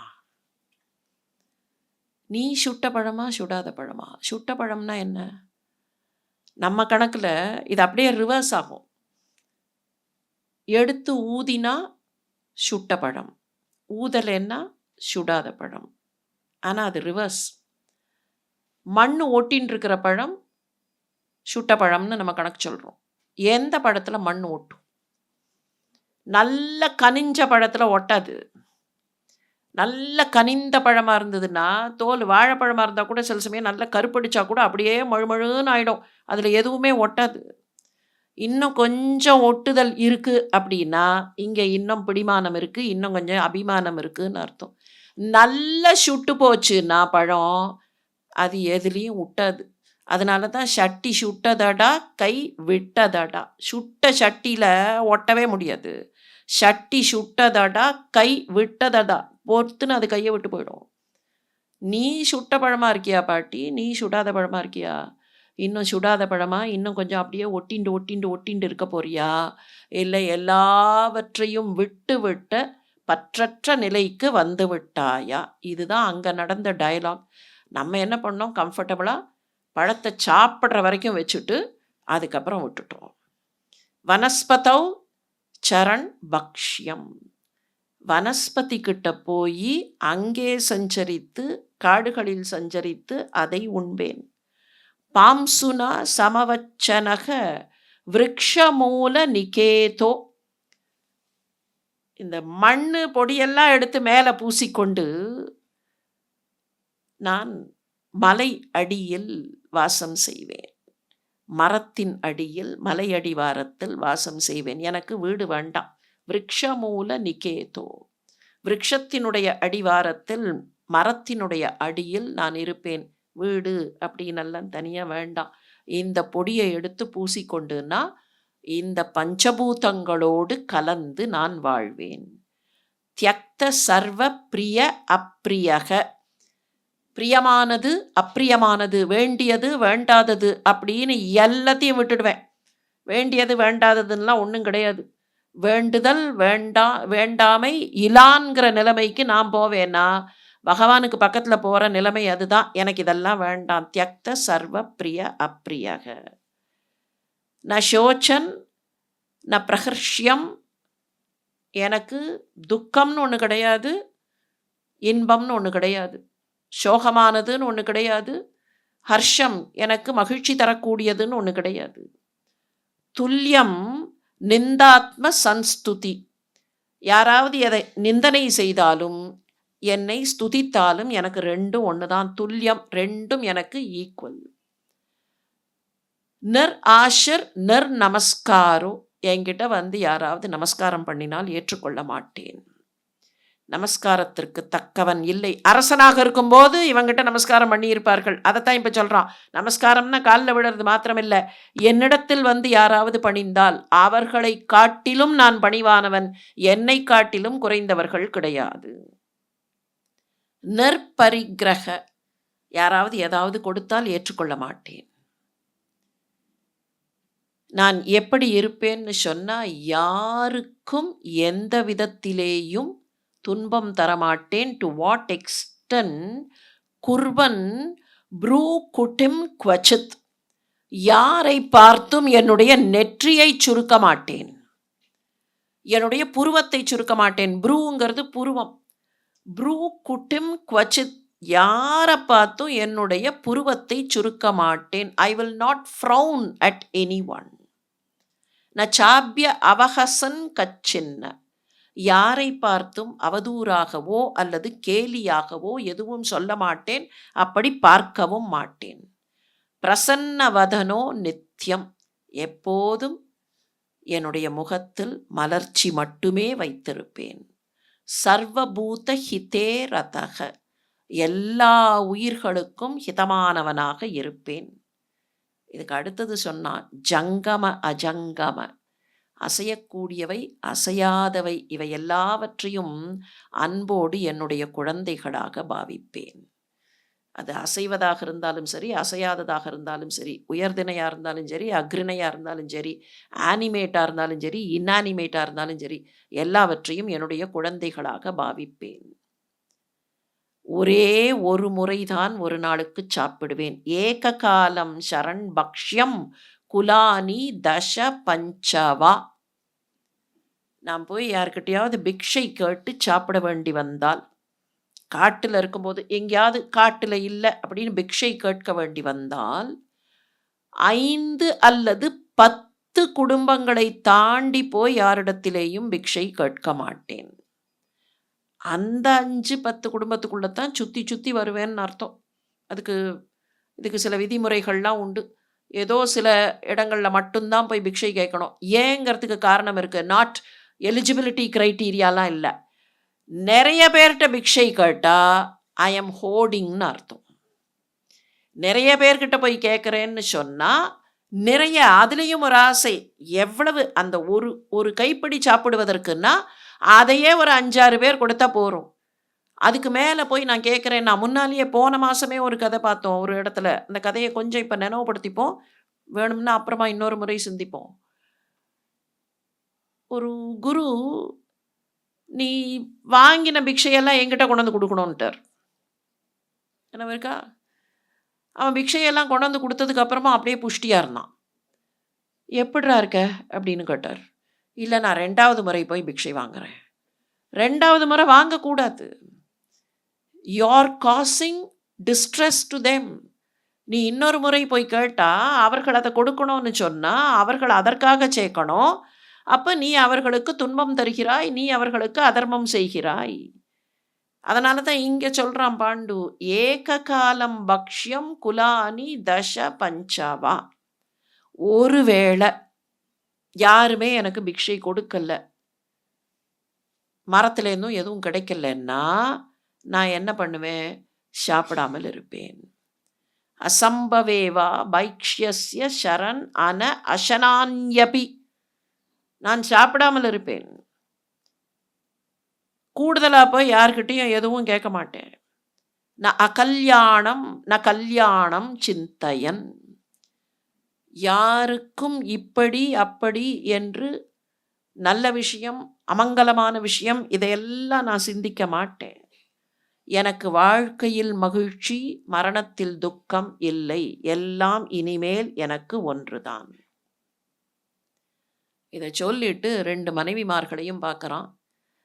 நீங்க 2 பேரும் நாட்டுக்கு திரும்பி போங்கள். வந்திருக்கக்கூடிய மற்றவர்கள்லாம் அந்த பாரஃபர்னேலியா இருக்கே கூட வந்தவர்கள், அவர்களோடு சேர்ந்து நீங்கள் 2 பேரும் நாட்டுக்கு திரும்பி போங்கள். அங்க போய் பாண்டு இந்த மாதிரி வனவாசத்திற்கு போய்விட்டான் என்று எல்லாரிடத்திலும் சொல்லிவிடுங்கள். பொன்னை பொருளை எல்லாம் எடுத்துக்கொண்டு போங்கள். 2 மனைவிமார்களும் ரெஃப்யூஸ் பண்ணுகிறார்கள். 2 பேரும் இந்த மாதிரி ஒரு சூழல் வந்துவிட்டால் என்ன? இல்லற வாழ்க்கை மட்டும் தானா? எங்களோடு சேர்ந்து பல வகைகளில் நீ செய்யக்கூடிய நல்ல விஷயங்கள் உண்டு. அவற்றையெல்லாம் நாம் செய்யலாம். உன்னை விட்டுவிட்டு நாங்கள் போக மாட்டோம். நாங்கள் இங்கேயே இருக்கிறோம். உன்னோடையே இருக்கிறோம். இந்த பொன்னும் பொருளும் வேண்டாம். இதையெல்லாம் திருப்பி விடலாம்னு சொல்லி வந்தவர்களெல்லாம் கூப்பிட்டு இதையெல்லாம் எடுத்துக்கொண்டு நீங்கள் போய் ஹஸ்தினாபுரத்தில் சொல்லிவிடுங்கள். திருதராஷ்டிர மன்னரிடத்தில் சொல்லிவிடுங்கள். பீஷ்மரிடத்தில் சொல்லிவிடுங்கள். இதெல்லாம் போகட்டும்னு எல்லாத்தையும் அனுப்பிட்டு எப்படி அவன் சொன்னானோ அதே மாதிரி தவசிகளாக 3 பேரும் வாழத் தொடங்குகிறார்கள். பல பகுதிகளில் போய் பல மலை பகுதிகள் அங்கேயே அப்படியே சுற்றி சுற்றி வருகிறார்கள். இமயமலை சாரல்லேருந்து சைத்திர மலைக்கு போகிறார்கள். கந்தமாதன மலைக்கு போகிறார்கள். இப்படி பல மலைகள் மலை பிரதேசங்களில் காடுகளில் வாழ்கிறார்கள். அப்படி வாழ்ந்து கொண்டிருக்கும்போது ஒரு நாள் வடக்கு திசை நோக்கி சில ரிஷிகள் போவதை பார்க்கிறார்கள். அந்த ரிஷிகள்கிட்ட நீங்கள் எங்கே போகிறீர்கள் அப்படின்னு கேட்கும்போது அந்த ரிஷிகள் சொல்லுகிறார்கள், நாங்கள் பிரம்மலோகத்திற்கு போகிறோம். வடக்கு நோக்கி செல்கிறோம். பிரம்மலோகத்திற்கு போகிறோம். பிரம்மலோகத்திற்கு போகிறீர்களா? அப்போ பாண்டு நினைக்கிறான், நாங்களும் உங்களுடைய அப்படியே வரோம். பாண்டு மனசுல வருத்தம் இருக்கு. அவன் தவக்கோலம் கொண்டு விட்டான், பிரம்மச்சாரியாக இருக்கிறான்னா கூட அவன் மனசுல ஒரு வருத்தம் இருக்கு. என்ன வருத்தம் இருக்குன்னா, என்னுடைய முன்னோர்களுக்கு நான் செய்யக்கூடியதை செய்யலை. என்னுடைய முன்னோர்கள் என்னுடைய புதல்வர்கள் பிறந்து அந்த முன்னோர்களுக்கு வழிபாடு செய்திருந்தா தான் அவர்களுக்கு முழுமையான திருப்தி கிடைச்சிருந்திருக்கும். அதை நான் பண்ணலை. என்னால் அவர்களுக்கு இப்போது திருப்தி கிடைக்காது. அவர்கள் நல்ல கதிக்கு போக முடியாது. பித்ருலோகத்திலிருந்து அவர்கள் தேவலோகத்திற்கு போக முடியாது. நான் அந்த விதத்தில் தப்பு பண்ணியிருக்கேன். ஆனால் என்னால் முடிந்தது குறைந்தபட்சம் பிரம்மலோகத்திற்கு போய் பிரம்மலோகத்திலேயாவது நான் அங்கே தபஸ் பண்ணினா அவர்களுக்கு நல்ல கதி கிடைக்கும். அதனால் நானும் பிரம்மலோகத்திற்கு வருகிறேன்கிற மாதிரி அவர்களோட கூட போகும்போது அவர்கள் நிறுத்துகிறார்கள். நீ எங்கே வரப்போகிற? எங்களோட பிரம்மலோகத்துக்கெலாம் ஒன்னாலெல்லாம் வர முடியாது. அதுவும் இந்த 2 பெண்களையும் அழைத்து கொண்டு நீ எப்படி பிரம்மலோகத்துக்கெல்லாம் வர முடியும்? பிரம்மலோகத்துக்கு போகிறதுங்கிறது சாதாரண விஷயம் இல்லை. நீ நினைக்கிற மாதிரி இப்படியெல்லாம் சஞ்சாரம் பண்ணியெல்லாம் போக முடியாது. இன்னும் கொஞ்சம் தூரம் போனால் இந்த சரீரமெல்லாம் இல்லாமல் போக வேண்டியிருக்கும். நீ அதெல்லாம் முடியாது. நீ வராதேங்கிறார்கள். இல்லை இல்லை, நான் வருகிறேன். என்னுடைய நிலைமை இதுதான் அப்படின்னு இவன் சொன்ன உடனே அந்த முனிவர்கள் அவனை பார்த்து விட்டு சொல்கிறார்கள், உனக்கு புதல்வர்கள் இல்லை என்று நீ சொல்வதை எங்களால் ஏற்றுக்கொள்ள முடியவில்லை. நாங்கள் உன்னை பார்க்கிறோம். இனிமேல் உனக்கு புதல்வர்கள் பிறப்பார்கள் என்று எங்கள் கண்களுக்கு புலப்படுகிறது. எங்கள் கண்களுக்கு உன்னுடைய புதல்வர்கள் இருப்பார்கள் என்பது புலப்படுகிறது. எனவே நீ இங்கேயே இரு, உனக்கு புதல்வர்கள் உண்டு அப்படின்னு சொல்லிட்டு அவர்கள் போய்விடுகிறார்கள். அந்த நிலைமையில தான் தனக்கும் குழந்தைகள் வேண்டும் என்கிற ஆசை பாண்டுவினுடைய உள்ளத்தில் துளிர்விடுகிறது. பாண்டுவோட மனசுல இங்க இந்த ஆசை துளிர்விடுகிற அதே நேரத்தில் அங்கே காந்தாரி கருத்தரிக்கிறாள். அதே சமயத்தில் அது நடக்கிறது. இப்போ பாண்டுகிட்ட வருவோம்.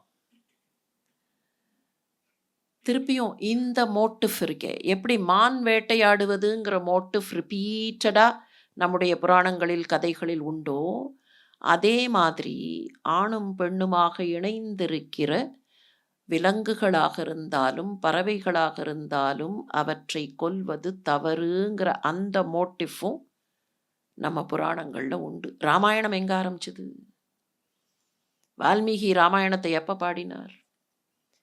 மா நிஷாத பிரதிஷ்டாம் த்வே அகமக சாஸ்வதீஹி சமா யத் கிரௌஞ்ச மிதுனாத் ஏகம் அவதீஹி காம மோகிதம். இதுதான் வால்மீகியினுடைய ராமாயணம் உதயமான ஸ்லோகம்னு கணக்கு. இப்போ இருக்கிற வால்மீகி ராமாயணத்தில் இது கொஞ்சம் உள்ளுக்குள்ளே தான் இருக்குது. ஃபஸ்ட்டு ஸ்லோகம் இது இல்லை, ஏன்னா அதுக்கு முன்னால் பாயிரம்லாம் வந்துடும். ஆனால் இந்த ஸ்லோகம் உதயமானது இந்த இடத்துல தான் ராமாயணம் உதயமாச்சு. வால்மீகி 2 கிரௌஞ்ச பட்சிகளை பார்த்தார். அந்த கிரௌஞ்ச பட்சிகளை இவர் பார்க்கும்போது அந்த வேடனும் பார்த்து விட்டான். 2 கிரௌஞ்சமும் ஒன்றாக இருந்தது. ஆணும் பெண்ணுமாக ஒன்றாக இருந்த கிரௌஞ்சம். அந்த கிரௌஞ்சத்தில் ஆண் பறவையை வேடன் அம்பு எய்தான். ஆண் பறவை இறந்து கீழே விழுந்தது. பெண் பறவை குரல் கொடுத்தது. அந்த குரலை வச்சு, பெண் பறவை குரல் கொடுத்ததுன்னு வால்மீகி கொடுத்துருக்கிற டிஸ்கிரிப்ஷனை வச்சு அது எந்த பறவையாக இருக்கும்னு பெரிய ரிசர்ச் எல்லாம் நடந்திருக்கு. கிட்டத்தட்ட ஒரு 31 ஸ்பீஷீஸை செக் பண்ணி கடைசியில் அது சாரஸ் கிரேன் அப்படிங்கிற முடிவுக்கு சில ஆய்வாளர்கள் வந்திருக்கிறார்கள். அது அந்த பக்கம். அந்த பெண் பறவை குரல் கொடுத்தது, அழுதது. அதை பார்க்குறார் வால்மீகி. பார்த்த உடனே அவர் அறியாமல் அவர் வாயிலேருந்து ஒரு ஸ்லோகம் வருகிறது. த ஃபர்ஸ்ட் ஸ்லோகம் சோகத்தில் உருவாவது ஸ்லோகம் அப்படிங்கிற அந்த கான்செப்டில் முதல்ல ஸ்லோகம்னு வரதே இதுதான். இதுக்கு தான் அந்த ஃபர்ஸ்ட் ஸ்லோகம் அப்படின்னே பேர். அந்த வேடனை பார்த்து அவர் வாயிலேந்து வரக்கூடிய ஒரு ஸ்லோகம். மா நிஷாத பிரதிஷ்டாம் த்வே அகமக சாஸ்வதீஹி சமாகா. நிஷாத அப்படின்னா வேட்டைக்காரன். நிஷாதனே உங்ககிட்ட இருக்காது. பிரதிஷ்டாம் உங்ககிட்ட இருக்காது. எது இருக்காது? எவ்வளவு காலத்திற்கு இருக்காது? சாஸ்வதீஹி சமாகா நிரந்தரமான ஆண்டுகள், சாஸ்வதமான ஆண்டுகளில் அகமாக உங்ககிட்ட இருக்காது. எது இருக்காது? நன்மை இருக்காது, நல்லது இருக்காது, தர்மம் இருக்காது, உனக்கு செல்வம் இருக்காது. இதை வேட்டையாடி இந்த ஆண் பறவையை எடுத்துன்னு போய் நீ வித்தோ இல்லைன்னா வருமானம் சேர்த்தோ பிழைத்து கொள்ளலாம் நினைச்சியா இல்லையா? உனக்கு அது இருக்காது. எதுவுமே உங்ககிட்ட இருக்காது. என்ன காரணம்னா யத் கிரௌஞ்ச மிதுனாத், 2 கிரௌஞ்சமும் மிதுனமாக இருந்த நிலையில், மைதுன நிலையில், ஏகம் அவதீஹி ஒன்ன மாத்திரம் கொன்னுட்டியே, காமமோகிதம் உன்னோட ஆசையில, உன்னோட ஆசை மேல வச்ச மோகத்துல அதை கொன்று விட்டாய். அதனால உனக்கு எதுவுமே இனிமே கிடையாது அப்படின்னு சொல்லி சாபம் கொடுக்குறார். சாபம் கொடுத்த அடுத்த நொடி ஹீ ரியலைசஸ், நான் என்ன சொன்னேன்? ஏன் வாயிலேருந்தா இப்படி ஒன்று வந்தது? எனக்கு இந்த மாதிரி எல்லாம் பாடுறதுக்கோ சொல்றதுக்கோ தெரியாதே, எப்படி வந்தது? இதுக்கு அப்புறம்தான் ராமாயணம் அதிலிருந்து தொடங்குகிறது. பிரம்மா அதுக்கு அப்ரூவல் கொடுக்குறாருங்கிறதெல்லாம் வேற. பிரம்மாவே வந்து இந்த மாதிரி ஒன்று வந்திருக்கு, யூ ஸ்டார்ட் அப்படின்னு சொல்லி ராமாயணம் தொடங்குகிறது. ஆனால் இந்த ஸ்லோகத்தை இன்னொரு விதத்துலையும் பார்க்கலாம். யத் கிரௌஞ்ச மிதுனாத் ஏகம் அவதி காமமோகிதம். காமத்தின் மோகத்தினால் தவறு செய்த ஒருவன். 2 பேர் மிதுனாத், கிரௌஞ்ச மிதுனாத், 2 பறவைகள். அந்த 2 பறவைகளில் ஒரு பறவை காமத்தினால் தவறு செய்தது. 2 பேரும் ஒன்றாக இருக்க வேண்டியவர்கள், ராவணனும் மண்டோதரியும். அதில் தவறு செய்த ஒன்று இருக்கே, காமமோகிதம், தவறு செய்த ஏகம் அவதிஹி, அந்த ஒன்றை நீ கொன்று விட்டாய். யாருன்னு கேட்டா மா நிஷாதக. அங்கே தனியாக நிஷாத, மா வேற இடத்துல போய் சேரும். வேடனுக்கு சொல்லும்போது நிஷாத மா பிரதிஷ்டாம் உங்ககிட்ட இருக்காது, தங்காது அப்படின்னு மாங்கிறது நெகட்டிவாக வரும். இப்போ மா நிஷாதன்னு சேர்த்துட்டா மாங்கிறது மகாலட்சுமி. மகாலட்சுமி வாசம் செய்யக்கூடியவனே மகாவிஷ்ணுவே, உங்ககிட்ட தங்கும் எது? நீ இந்த மிதுனத்தில் இருக்கிற இந்த 2 ராட்சசர்களில், மண்டோதரியும் அசுரகுலம், ராவணனும் அசுரகுலம், இந்த 2த்துல ஒன்றை கொன்னுட்ட. இதை கொன்னதுனால துவே அகம சாஸ்வதி சமாகா பிரதிஷ்டாம். உன்கிட்ட எப்போதும் நிரந்தரமாக எல்லா நன்மையும் தங்கும் அப்படின்னு ராமாயணத்தினுடைய சம்மரின்னு கணக்கு. ஆனால் இந்த விஷயத்துக்கு நடுவில் இருக்கிறது என்ன? 2 பறவைகள். அந்த பறவைகளாக இருந்தாலும் அவை ஒன்றாக இணைந்திருக்கும் போது அவற்றை பிரிக்கலாகாது, கொல்லலாகாது. மான்களாக இருந்தாலும் விலங்குகள்னு நினைக்கிறோம். நம்மை பொறுத்த வரைக்கும் விலங்குகள் கீழே எங்கேயோ இருக்கு எவல்யூஷனரி லேடரில். நாங்கள் தான் ஹோமோ சேப்பியன்ஸ் அப்படின்னா அந்த விலங்குகளை கூட ஆணும் பெண்ணுமாக இணைந்திருக்கும் போது பிரிக்கலாகாது. 1911ஆம் ஆண்டு தமிழ்நாட்டில் ஒரு சம்பவம் நடந்தது. அந்த சம்பவம் நடந்து சில நாட்களில் அதை பார்த்துவிட்டு தமிழ்நாட்டினுடைய மிகப்பெரிய ஞானியாக விளங்கிய ஒருவர் எழுதுகிறார். அந்த சம்பவத்தில் இன்வால்வ்டு ஒருத்தர் மேல் அவருக்கு மரியாதை உண்டு, அவரை பாராட்டுகிறார், அதெல்லாம் வேற. அவரை பாராட்டுகிறார், அவருக்கு நன்றியை வெளிப்படுத்துகிறார். அதுக்கப்புறம் நடந்த பல நிகழ்ச்சிகளில் அவர் போய் நிற்க வேண்டிய அவசியம்லாம் வருது. ஆனாலும் அந்த பர்டிகுலர் இன்சிடென்ட்ஸில் இருக்கிற அந்த ஒரு சென்டிமெண்ட் இருக்கே, அந்த சென்டிமெண்ட்டை பற்றி எழுதுகிறார். ஒரு துரதிருஷ்டவசமான சம்பவம். இதை எதிர்பாராத விபத்து என்று தான் சொல்லட்டுமா? ஏனென்றால் இம்மாதிரியான மற்றொரு சம்பவம் நமது ராஜதானியில் நடக்கவே இல்லை. இந்தியாவின் தென்கோடி ஜில்லாவில் மணியாச்சி ரயில்வே ஸ்டேஷனில் நடந்தது. திருநெல்வேலி கலெக்டர் ஆஷ் துரையை வாஞ்சி ஐயர் என்ற இளைஞர் சுட்டுக் கொன்று விட்டார். இது மகத்தானதோர் சோக சம்பவம். பாரதியார் எழுதுகிறார், இது மகத்தானதோர் சோக சம்பவம். வாஞ்சிநாதன் மேலே அவருக்கு இருந்த மதிப்புங்கிறதுக்கெல்லாம் குவெஸ்டின் இல்லை, அதை அப்படி புரிஞ்சுக்க கூடாது. ஏன்னா இந்த ஆஷ் சம்பவமே இன்னைக்கு எப்படியெல்லாம் டிஸ்டார்ட் ஆகிருக்குன்னா, வாஞ்சிநாதனுக்கு வேற நோக்கம் இருந்தது, அது இட் ஹேட் கம்யூனல் ஃபீலிங்ஸ் அப்படிங்கிற மாதிரியெல்லாம் அது டிஸ்டார்ட் ஆகி போயிருக்கு. தனிநபர்களை கொல்ல வேண்டாம்ங்கிற எண்ணத்திற்கு வாவேசு ஐயர் ஒரு ஃபேஸில் வந்துட்டார். வாவேசு ஐயர் தான் வாஞ்சிநாதனுக்கு ட்ரைனிங் கொடுத்தார் அப்படிங்கிறதெல்லாம் நமக்கு தெரியும். ஆனால் வாவேசு ஐயரே தனிநபர்களை கொல்ல வேண்டாம், தனிநபர்களை கொன்று என்ன ஆக போகிறது அப்படிங்கிற ஒரு நிலைமைக்கு வந்துட்டார். நீலகண்ட பிரம்மச்சாரியும் அந்த நிலைமைக்கு வந்துட்டார். ஆனாலும் வாஞ்சிநாதன் இதை செய்த பின்னால் நீலகண்ட பிரம்மச்சாரி தான் became the prime accused and also the prime convict. பல ஆண்டுகள் சிறையில் வாசம் செய்தார் நீலகண்ட பிரம்மச்சாரி இந்த கேஸில். இதில் சில பேர் காணாமலே போனார்கள். எங்கே இருக்கிறார்கள்னு கடைசி வரைக்கும் தெரியல. தப்பி போனார்கள் கடைசி வரைக்கும். மாடசாமி தப்பிச்சு போனார்.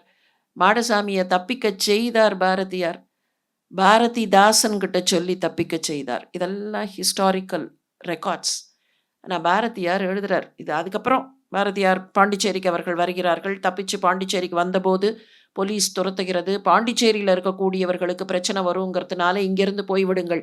ஏன்னா அப்போ அரவிந்தரும் வந்தாச்சு புதுச்சேரிக்கு. புதுச்சேரியில் வந்தால் பிரச்சனை வந்துடும், எல்லாருக்கும் பிரச்சனை வரும், கொஞ்சமாவது ஒளிஞ்சிருக்க முடியாது அப்படிங்கிற நிலைமையெல்லாம் வருது. இதெல்லாம் அதுக்கப்புறம் வர விஷயங்கள். ஆனால் அந்த பர்டிகுலர் சம்பவத்தை பற்றி பாரதியார் எழுதுகிறார். திருநெல்வேலி கலெக்டர் ஆஷ் துரையை வாஞ்சி ஐயர் என்ற இளைஞர் சுட்டு கொன்று விட்டார். இது மகத்தானதோர் சோக சம்பவம். இதனால் ஏற்பட்ட அரசியல் பலாபலன்கள் ஒருபுறம் இருக்க, நம்முடைய சமூகத்தில் காண கிடக்கும் பரிதவிக்கத்தக்க குணங்களை இச்சம்பவம் காட்டிவிட்டது. கலெக்டர் ஆஷுடன் அவரது மனைவியை தவிர வேறு யாரும் இருக்கவில்லை. அவர் அடுத்த ஜில்லாவில் உள்ள புகழ்பெற்ற ஆரோக்கிய ஸ்தலமான கோடைக்கானலுக்கு உல்லாசமாக காலம் கழிக்கவோ தேக சுகம் பெறவோ போய்கொண்டிருந்தார். ஹிந்து மதத்துக்கு மீண்டும் ஓர் இழுக்கு. கொலையுண்ட மனிதர் தமது மனைவியுடன் இருக்கிறார். இவர்கள் தெரிந்த வரையில் ஒருவரை ஒருவர் பரஸ்பரம் காதலிக்கும் தம்பதிகள். தெரிந்த வரையில் whatever was known to the outer world, ஒருவரை ஒருவர் பரஸ்பரம் காதலிக்கும் தம்பதிகள். ஜோடியாக இருவரும் குதூகலத்துடன் உல்லாச யாத்திரை போகிறார்கள். இது போன்றதோர் நிலைமை பக்தி ஸ்ரத்தையுள்ள எந்த ஹிந்துவின் உள்ளத்திலும் புனிதமான எண்ணங்களையே தூண்டிவிடும். நலத்தை நல்கும் முழு முதல் கடவுளாகிய சிவபிரான் அர்த்தநாரீஸ்வரர் என்று ஹிந்து புராணங்கள் வர்ணிக்கின்றன. சிவனே கடவுள், மங்கை சிவகாமி ஜீவிதமான சக்தி. புராணங்கள் இவளையே பராசக்தி ஆதிசக்தி என்று கூறுகின்றன. ஒரு புருஷனும் பெண்ணும் தனியாக இருக்கும் நிலை ஒவ்வொரு ஹிந்துவும் தெய்வாம்சமென கொண்டாடும் நிலைமையாகும். ஏனெனில் இதுவே அமரர் வாழ்வை இவ்வுலகில் கண்ணெதிரே காட்டுகிறது. ஹிந்து மதம் சொல்வது முற்றும் சரியே. ஓர் ஆணும் பெண்ணும் மனப்பூர்வமாக ஒருவரை ஒருவர் நேசித்தால் அவர்கள் இருவரும் தனியாக இருக்கும்போது அவ்விருவரும் போற்றி பின்பற்றத்தக்க தூய சிந்தை உள்ளவர்களாக இருப்பதை காண்போம். அவர்கள் இருக்கும் இடம் முழுவதும் அன்புமயமாக இருப்பதை காண்போம். வாஞ்சிநாதன் மேல பாரதியாருக்கு இருந்த மதிப்பு மரியாதை வேற. ஆனால் இந்த குறிப்பிட்ட நிலையில் வாஞ்சி இதை செய்திருக்க வேண்டுமா என்கிற கேள்விக்குறியை ரொம்ப நாகரீகமாக எழுப்புகிறார். கடைசியில முடிக்கும்போது எப்படி முடிப்பார்? இந்த பர்டிகுலர் கட்டுரையை முடிக்கும்போது, பயங்கரவாதம் தமிழ் மண்ணில் துளிர்த்த போதே உயிரற்ற சடலமாகிவிட்டது. இட் ஹேட் இட்ஸ் ப்ரிமெச்சோர் டெத்துமர். பயங்கரவாதம் துளிர்த்து அது அப்போதே உயிரற்ற சடலமாகிவிட்டது. நல்ல வேளை இது போன்றதொரு நிகழ்ச்சி நம்முடைய ராஜதானியில் அதற்கு பின்னர் நடக்கவில்லை அப்படின்னு எழுதுவர். பாரதியாருக்கு துணிவு உண்டு, அதீதமான துணிவு உண்டு.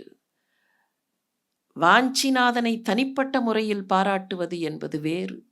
ஆனால் ஆணும் பெண்ணுமாக இணைந்திருக்கக்கூடியவர்களை எக்காரணத்தை கொண்டும் பிரிக்கலாகாதுங்கிற அந்த சனாதன தர்ம வேர் இருக்கே, அந்த வேரை காட்டுவதற்காகத்தான் இப்படிப்பட்ட நிகழ்ச்சிகள்.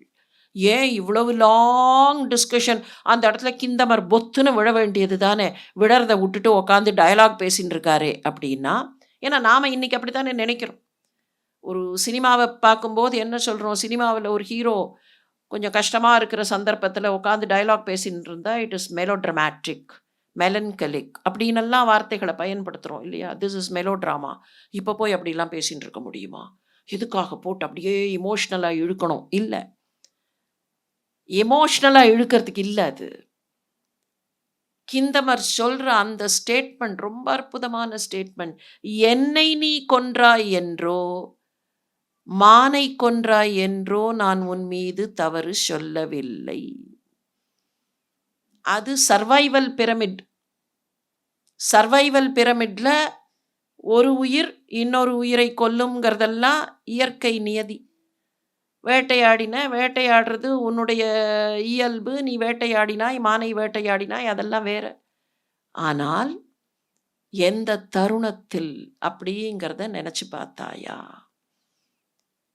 அதனுடைய இம்ப்ளிகேஷன் எப்போ வரைக்கும் பாரதியார் நினச்சி பார்த்துருக்காருன்னு பார்க்கணும். 2 கிரௌஞ்ச பறவைகள்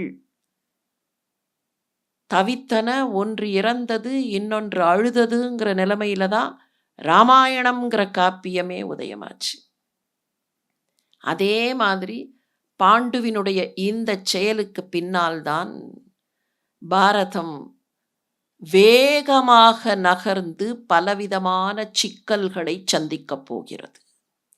அது வரைக்கும் அந்த குலத்தில் பாண்டுவுக்கும் திருதராஷ்டிரனுக்கும் அவ்வளவாக பேதங்கள் இருக்கவில்லை.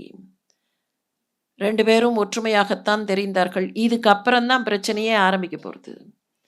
காந்தாரிக்கு அங்கே கருத்தரித்து விட்டதுங்கிற செய்தி இவர்களுக்கு தெரியும் போதும், இவர்களுக்கு பிள்ளை பிறந்து விட்டதுங்கிற செய்தி அவளுக்கு தெரியும் போதும், பொறாமைகள், அந்த பொறாமையினால் ஏற்படக்கூடிய பலவிதமான உணர்வுகள், உணர்ச்சிகள், உணர்ச்சி கொந்தளிப்புகள் எல்லாம் நடக்கும். இந்த பேக்ரவுண்டை ரீச் பண்ணதுக்கப்புறம் மறுபடியும் ஒரு கணம் மனசுக்குள்ளே நினச்சி பார்ப்போம். ஒருத்தி கண்ணை கட்டிண்டா, ஒருத்தி கண்ணை அகல திறந்தா, ஒருத்தருடைய கண் பிரஜையாக இருந்திருக்க வேண்டும். இப்போ இதுக்கெல்லாம் நமக்கு கிடைக்கக்கூடிய பொருள்கள், இன்னமும் விசாலமாக விரிந்து கொண்டே போகும். எப்போ கண்ணை திறக்கணும், எப்போ கண்ணை மூடணும், எந்த சமயத்தில் உள்ளுக்குள்ளே பார்க்க வேண்டும், உள்முகமாக எப்போது சிந்திக்க வேண்டும், இதெல்லாம் புரியக்கூடியதாக இது விசாலப்பட்டு கொண்டே போகும். ஒரே ஒரு செய்தியை மாத்திரம் சிந்திப்போம். மகாபாரதத்தில் இல்லை, இன்னொரு புராணத்தில், ஆனால் வெரி ரிலேட்டட். ஸ்காந்தத்தில் ஒரு conversation between Shiva and Parvati. பார்வதிக்கு ஒரு சந்தேகம், இந்த 6 முகத்தோட இந்த குழந்தை இருக்கே, 6 முகத்தையும் 6 உடம்பையும் ஒன்றா சேர்த்ததே அவ தான். அவள் சேர்த்தா 6 உடம்பும் ஒன்றா சேர்ந்தது, தலை மாத்திரம் 6ஆ நின்று போச்சு. ஸ்கந்தன் அப்படின்னா தொகுக்கப்பட்டவன் அர்த்தம். ஸ்கந்தம்னா தொகுப்பு, வால்யூமுக்கு தானே ஸ்கந்தம். ஸ்கந்தம்னா தொகுக்கப்பட்டவன். தமிழ கந்தன் அப்படின்னா ஆதாரமாக இருப்பவன், கந்தழி ஆதாரமாக இருக்கிற தன்மை. ஸ்காந்த மகாபுராணம்னே பேர். அந்த ஸ்காந்த மகாபுராணத்தில் கந்தன் கதை மாத்திரம் இல்லை, அதில் நிறைய விஷயம் இருக்குது. அதில் ஒரு சின்ன போர்ஷன் தான் கந்தனுடைய வரலாறு, அதில் இல்லாத விஷயமே கிடையாது ஸ்காந்த மகாபுராணத்தில். சிவனுக்கும் பார்வதிக்கும் ஒரு உரையாடல். அந்த உரையாடலில் பார்வதி கேட்குறா, எதுக்கு இந்த குழந்தைக்கு 6 தலைங்கிறா. சிவன் ஒன்றுமே தெரியாத மாதிரி, அவள் ஒன்றுமே தெரியாத மாதிரி கேட்குறா. சிவன் உடனே ஒன்றுமே தெரியாத மாதிரி அதுக்கு பதில் சொல்கிறார், ஒன்றுமில்ல, எனக்கு 5 தலை, உனக்கு 1 தலை, 5 + 1 = 6. சிவனுக்கு 5 தலை தானே. சத்யோஜாத்தம், வாமதேவம், அகோரம், தத்புருஷம், ஈசானம். 5 தொழில்களை காட்டக்கூடிய 5 தலைகள். சத்யோஜாத்தம், ஜாத்தம் சிருஷ்டிக்கான தலை. வாமதேவம் வைத்து காப்பாற்றுவது அழகு, காப்பாற்றுதலுக்கான தலை. அகோரம் சம்ஹாரத்திற்கான தலை. தத்புருஷம் இந்த 3ஐயும் பண்ணிட்டு ஒன்றுமே தெரியாமல் உள்ளுக்குள்ளே உட்காந்துட்டுருக்கிற அந்த மகேஸ்வரத்தன்மை தத்புருஷம். ஈசானம் அனுக்கிரகத்திற்கான தலை. இந்த 5ம் இருக்குது. உனக்கு 1 தலை தான் இருக்குது, 5ம் ஒன்றும் சேர்ந்து 6. சுட்ட பழம் சுடாத பழம் கதை மாதிரி அந்த இடத்துலையே நிறுத்திட்டோன்னா வெறும் அரித்மெட்டிக் ஈக்குவேஷன், அவ்வளோதான். இதுக்கு என்ன அர்த்தம் உண்மையிலேயே? முருகனுக்கு என்ன பேர்? ஞான பண்டிதன். ஞானத்தினுடைய அடையாளமாக இருப்பவன் முருகன், ஞான பண்டிதன். இந்த சுட்ட பழம் சுடாத பழத்தில் கூட அதுதான். சுட்டாச்சு, மொத்தமாக சுட்டாச்சுன்னா ஞானம் வந்தாச்சுன்னு அர்த்தம், எல்லாத்தையும் விட்டாச்சுன்னு அர்த்தம். அந்த ஞான பண்டிதன். ஞானம் எப்போ உண்மையாக மலரும்? ஏது ஞானம்? சிவனுடைய 5 தலையும் 5 டைரக்ஷனை பார்த்துட்டு இருக்கோம். நமக்கு இருக்கிற 5 புலன்கள், இந்த 5 புலன்களும் they get inputs from outside. இந்த 5 புலன்களுக்கும் ஞானேந்திரியங்கள்னே பேர், அறிவு பொறிகள். they get inputs from outside. கண்ணு வெளியிலேருந்து இன்புட்டை வாங்கிறது, காது வெளியிலேருந்து இன்புட்டை வாங்கிறது. how do I know this is a microphone? இதை பார்த்து, இதை தொட்டு பார்த்து, இதை தெரிஞ்சுட்டு, இதே மாதிரி பேப்பரில் ஏதோ ஒரு ட்ராமாவில் ஒரு மைக்ரோஃபோன், நான் ட்ராமா நடிக்கிறோன்னு வச்சுப்போம், இங்கேயே ஒரு ட்ராமா போடுறோம், அதில் சும்மா எல்லா மைக்ரோஃபோனையும் வைக்காமல் ஒரு பேப்பரில் அட்டையில் பண்ணி வச்சுருந்தா கேர்ஃபுல்லாக தொடுவேன். ஏன்னா வேகமாக தொட்டு அது நசுங்கிட்டுனா எல்லாருக்கும் தெரிஞ்சு போயிடும் அது வெறும் அட்டைன்னு. அப்போ I learn from all these inputs which I get through my ice, through my years, through my tongue, through my nose and from tactile information. இது சூடாக இருக்குது, இது குளிர்ச்சியாக இருக்குது. இந்த அறிவெல்லாம் எப்படி கிடைக்கிறது? இதெல்லாம் போட்டு இதனுடைய பெர்மிட்டேஷன், காம்பினேஷன் அண்ட் சம்மேஷன் தான் நம்முடைய அறிவு. அப்போ இந்த அறிவை தரக்கூடிய புலன்கள் இவை வெளியில் பார்க்கின்றன. வெளியிலிருந்து தான் அறிவு கிடைக்கிறது. ஆனால் இந்த அறிவு எப்போ ஞானமாக மலரும்? வெளியில் பார்த்துட்டே இருந்தால் ஞானமாக மலராது. வெளியில் பார்த்துட்டே இருந்தால் டிஸ்ட்ராக்ஷனில் போயிட்டே இருக்கும். இந்த மைக்கா, இதை விட புதுசா ஒரு மைக் வந்துருது அப்படின்னு அதுலயே தான் போயிட்டு இருக்கோம். இந்த கம்ப்யூட்டர் திஸ் இஸ் நத்திங். இது வாங்கி 4 வருஷம் ஆச்சு. இப்போ புதுசா என்ன நியூ ஜெனரேஷன் அப்படின்னு அங்க தான் போயிட்டு இருக்கோம் அட்டென்ஷன்.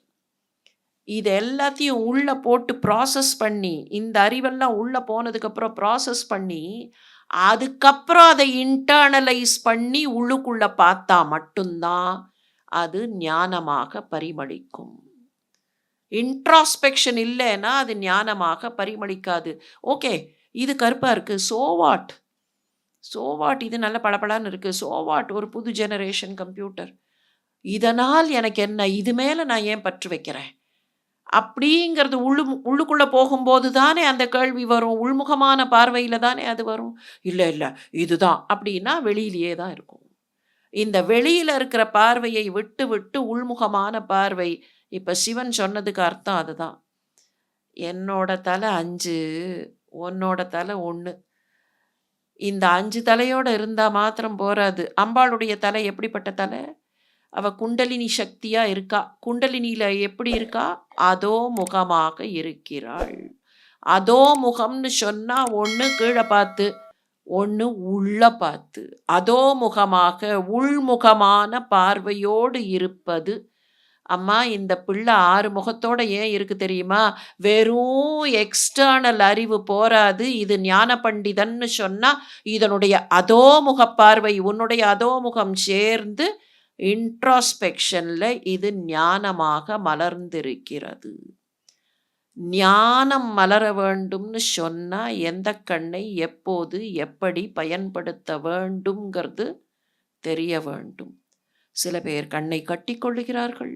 சில பேர் எனக்கு கண்ணே இல்லை என்கிறார்கள். சில பேர் கண்ணை விரித்து பார்க்கிறார்கள். சில பேர் கண் தெரிந்தாலும் எதிரில் இருப்பதை பார்க்காமல் விடுகிறார்கள். எதிரில் மான் தான் தெரிஞ்சுது, மானுக்குள்ள இருந்த முனிவர் தெரியல.